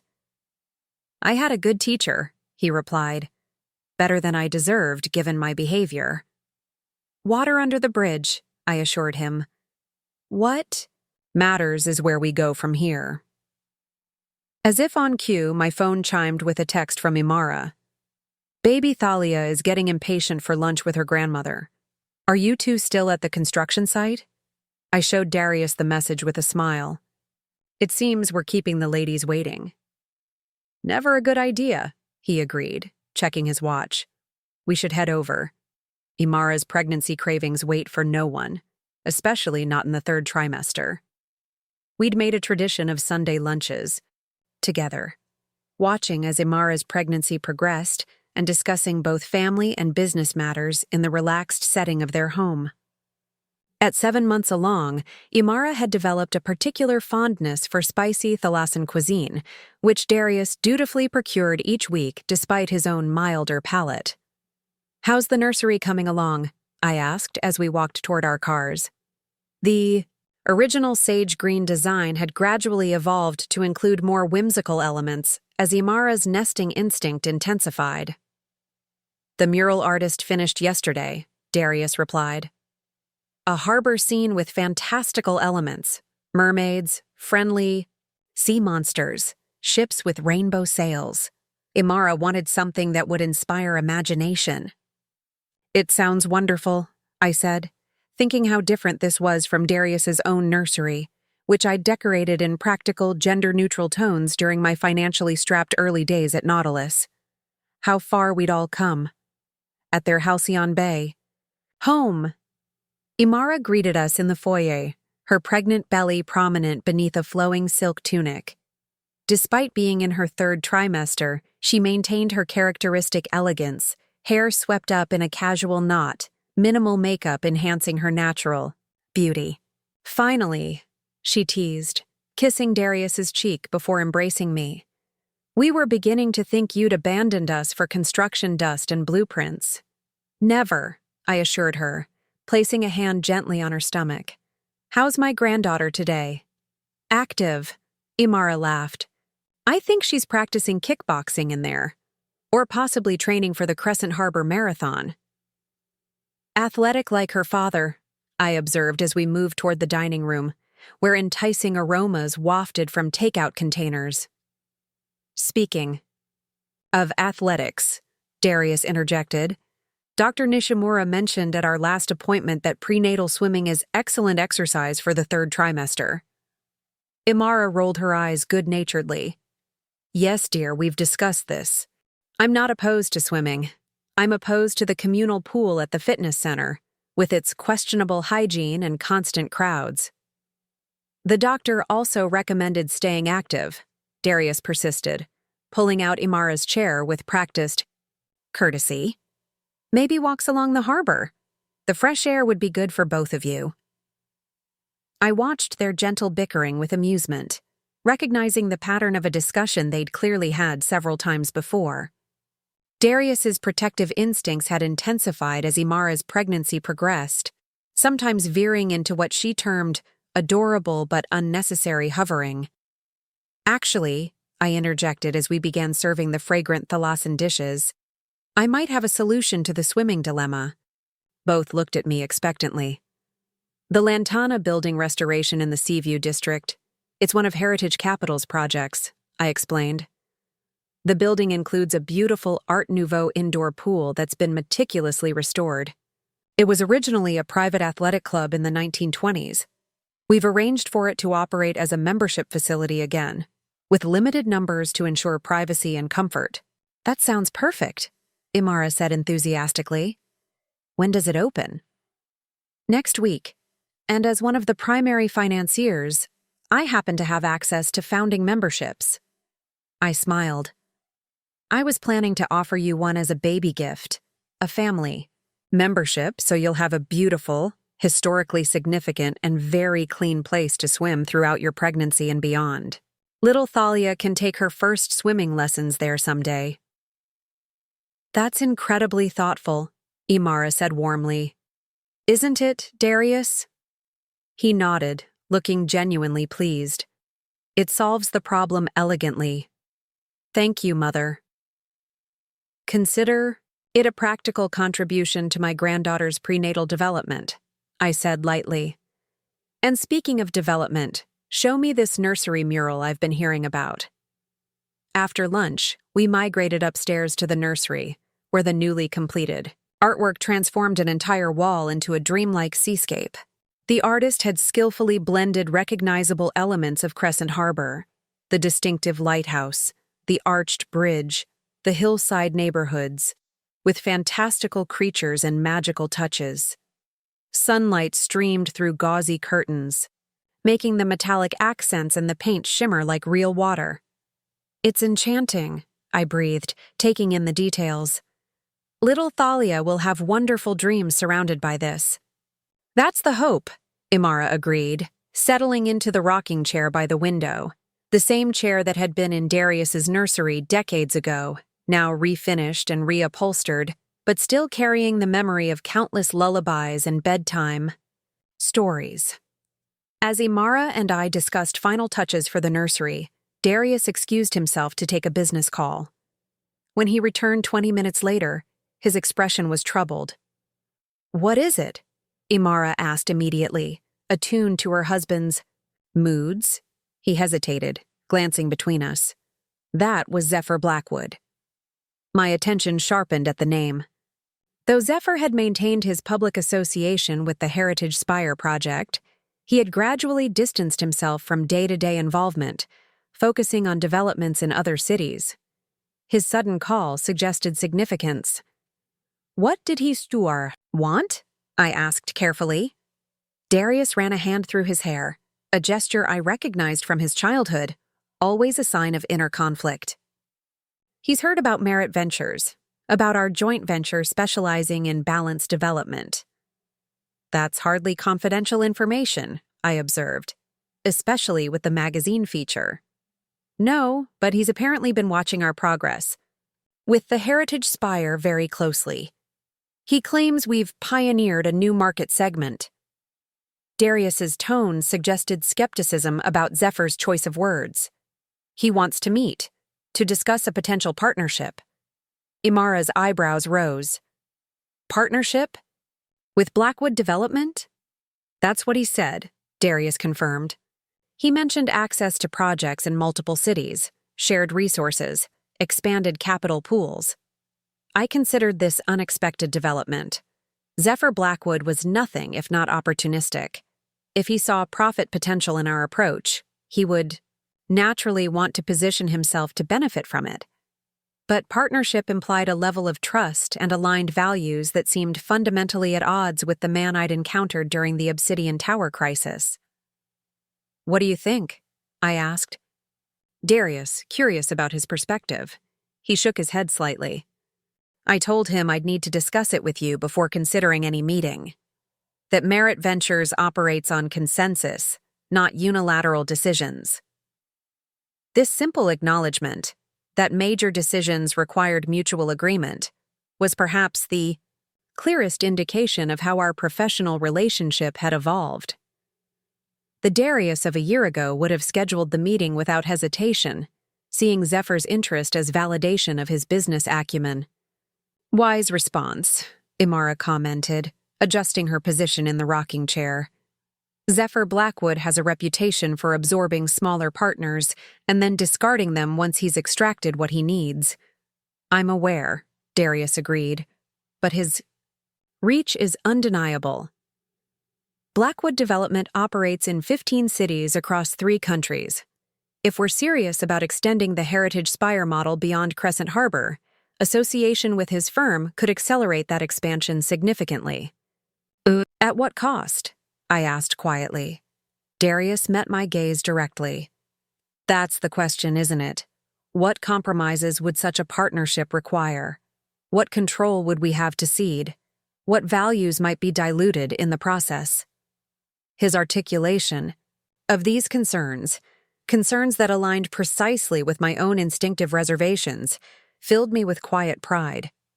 This was the thoughtful, strategic thinker I'd always known my son could be, when not blinded by ambition or ego. I think we should hear him out, I said after a moment's consideration. Not commit to anything, but listen to what he's proposing. Knowledge is never a disadvantage in business. Darius looked surprised. You're open to working with Zephyr? After everything that happened with the Obsidian Tower? Open to listening, I clarified. Business relationships don't require friendship or even particular trust if the structures and protections are properly designed. And sometimes keeping potential competitors close provides valuable intelligence. A slow smile spread across Darius's face. That's unexpectedly pragmatic. I didn't build Nautilus by being naive about human nature, I reminded him. Even before you joined the company, I navigated plenty of complex relationships with difficult personalities. The key is entering such situations with clear eyes and well-defined boundaries. The voice of experience, Imara observed approvingly. This is precisely why Merit Ventures benefits from having both of you at the helm. Different perspectives, different generational insights, different risk assessments. We agreed to schedule a preliminary meeting with Zephyr for the following week with strict parameters. Informational only, no commitments, both Darius and I present for the entire discussion. As we settled back into more personal conversations for the remainder of the afternoon, I found myself reflecting on the symmetry of the situation. A year ago, Zephyr had approached me secretly, trying to leverage my influence to salvage the Obsidian Tower project. Now he was approaching us openly, seeking to benefit from the successful pivot we'd engineered. The power dynamics had shifted, completely, from desperation to admiration, from manipulation to potential collaboration. The transformation extended beyond our relationship with Zephyr. The Heritage Spire, once a source of bitter conflict between Darius and me, had become the foundation of a new, stronger connection, professional and personal. What I had purchased as a desperate measure to save my son from financial ruin had evolved into the cornerstone of a thriving joint venture. My worthless perspective on balanced development had proven not only valuable but marketable, attracting attention from developers across the country. These reflections continued to occupy my thoughts the following morning as I arrived at Heritage Capital's offices. Larissa met me at the door, her expression unusually serious. Ms. Merritt, there's someone waiting to see you, she said quietly. He doesn't have an appointment, but he was quite insistent. Who is it? I asked, slipping off my coat. Ajax Blackwood, she replied. Zephyr Blackwood's son. This was unexpected. I knew of Ajax by reputation, a 30-something rising star in his father's company, known for aggressive tactics and unwavering ambition. His presence here, the day after Zephyr's call to Darius, seemed unlikely to be coincidental. How long has he been waiting? I inquired, buying time to consider my approach. About 20 minutes. I put him in the small conference room with coffee. Larissa hesitated. Should I call Mr. Merritt? Not yet, I decided. Let me speak with Ajax first. I'm curious what brings him here rather than to Darius's office. The young man who rose to greet me as I entered the conference room bore a striking resemblance to his father. The same tall, lean build, the same carefully styled dark hair, the same calculating gaze. But where Zephyr cultivated a polished, almost patrician demeanor, Ajax projected a more contemporary image. Designer suit paired with subtle tattoos visible at his wrists, traditional leather shoes alongside a cutting-edge digital watch. Ms. Merritt. He extended his hand. Thank you for seeing me without an appointment. I apologize for the imposition. His grip was firm, his smile practiced. I gestured for him to retake his seat while I settled across from him. What brings you to Heritage Capital, Mr. Blackwood? I asked directly. I understand your father contacted my son yesterday about Merit Ventures. If Ajax was surprised by my awareness of this, he didn't show it. Yes, that's related to my visit. My father tends to take a traditional approach to business discussions. I thought a more direct conversation might be productive. Direct in what way? I inquired, maintaining a neutral expression. He leaned forward slightly. Ms. Merritt, let's acknowledge the realities. You and my father have history, specifically around the Obsidian Tower project. That history likely colors your perception of any proposal coming from Blackwood Development. A reasonable assumption, I allowed. I'm here to suggest an alternative. Ajax continued smoothly. A partnership between Heritage Capital and Blackwood Next Gen, the division I head within my father's company. A separate arrangement from whatever discussions may occur with Merit Ventures. This was an interesting approach, attempting to create multiple points of connection between our organizations, potentially playing Darius and me against each other. If I hadn't been forewarned by our recent experiences, I might have missed the subtlety of the strategy. What would this partnership entail? I asked, curious how he would frame the proposal. Blackwood Next Gen focuses on innovative development models, he explained. Sustainability, adaptive reuse, community integration, areas where Heritage Capital has demonstrated particular expertise. We have projects in development across multiple markets, but lack your specialized knowledge of financing structures for restoration and community-centered design. And what would Heritage Capital gain from this arrangement? I prompted. Scale, he replied immediately. Access to markets beyond Crescent Harbor. Capital resources that would allow you to take on significantly larger projects. And, Carr added with a hint of confidence that reminded me forcefully of a younger Darius. Association with the development firm of the future. I studied him thoughtfully. Ajax Blackwood was clearly intelligent and ambitious. His approach, coming directly to me, separate from his father's overture to Darius, suggested both initiative and a certain political savvy. But the underlying strategy remained concerning, creating separate relationships that could potentially be leveraged against each other. An interesting proposal, I said finally. But Heritage Capital doesn't operate independently of Merit Ventures in areas where our focuses overlap. Any partnership discussions would need to include my son. A flicker of something, disappointment, annoyance, crossed Ajax's features before his professional mask returned. Of course, I simply thought a preliminary conversation might be valuable. To establish whether there's enough common ground to warrant broader discussions. There's always value in conversation, I agreed. But transparency is one of Heritage Capital's core principles. I don't engage in discussions that might affect Merit Ventures without Darius's knowledge. Ajax nodded, recalibrating his approach. I respect that position. Perhaps we could arrange a joint meeting. My father with Mr. Merritt, myself with you, all at the same table? This suggestion was more reasonable, though I remained wary of the Blackwoods' motives. That might be arranged. I'll need to discuss it with my son first. Of course. Ajax stood, recognizing the conversation had reached its natural conclusion. Thank you for your time, Ms. Merritt. Whatever form these discussions ultimately take, I believe there's significant potential for mutually beneficial collaboration. After showing him out, I immediately called Darius, filling him in on Ajax's unexpected visit and proposal. Interesting timing, he observed. Father and son making parallel approaches within 24 hours. Too coordinated to be coincidental, I agreed. They're either testing our alignment or looking for vulnerabilities in our partnership. Or both, Darius added. The question is, what's their actual objective? Simply to gain access to our development model or something more?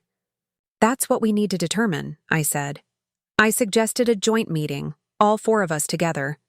Maximum transparency, minimum opportunity for manipulation. Wise approach, he approved. I'll contact Zephyr and propose it. Wednesday morning at Nautilus? Neutral ground for both parties, since it's neither Merit Ventures nor Blackwood. Territory. Perfect, I agreed. As we ended the call, I reflected on how naturally we'd fallen into a collaborative approach to this potential challenge. No power struggles, no unilateral decisions, no withholding of information, just mutual respect and shared strategy. The contrast with our dynamic a year earlier could hardly have been more stark. The joint meeting with the Blackwoods would be a test, not just of their intentions, but of the strength of the partnership Darius and I had built. Whatever their agenda, we would face it united, each bringing our unique perspective and experience to the table. And if their goal was to exploit any lingering discord between us, they would discover that the woman once dismissed as worthless now stood as an equal partner in an enterprise rapidly gaining industry recognition. That the supposed weakness they might have hoped to leverage had transformed into our greatest strength, the balanced perspective that only intergenerational collaboration could provide. 3 months later, I stood at the podium during the Heritage Spire's grand opening. The morning sunlight gleamed off the modern tower rising elegantly above the restored Harrington building. Hundreds of people gathered, city officials, preservationists, and proud community members who had fought to protect their architectural heritage. As I scanned the crowd, my eyes found Darius standing in the front row, Imara beside him, her hand resting on her now prominent baby bump.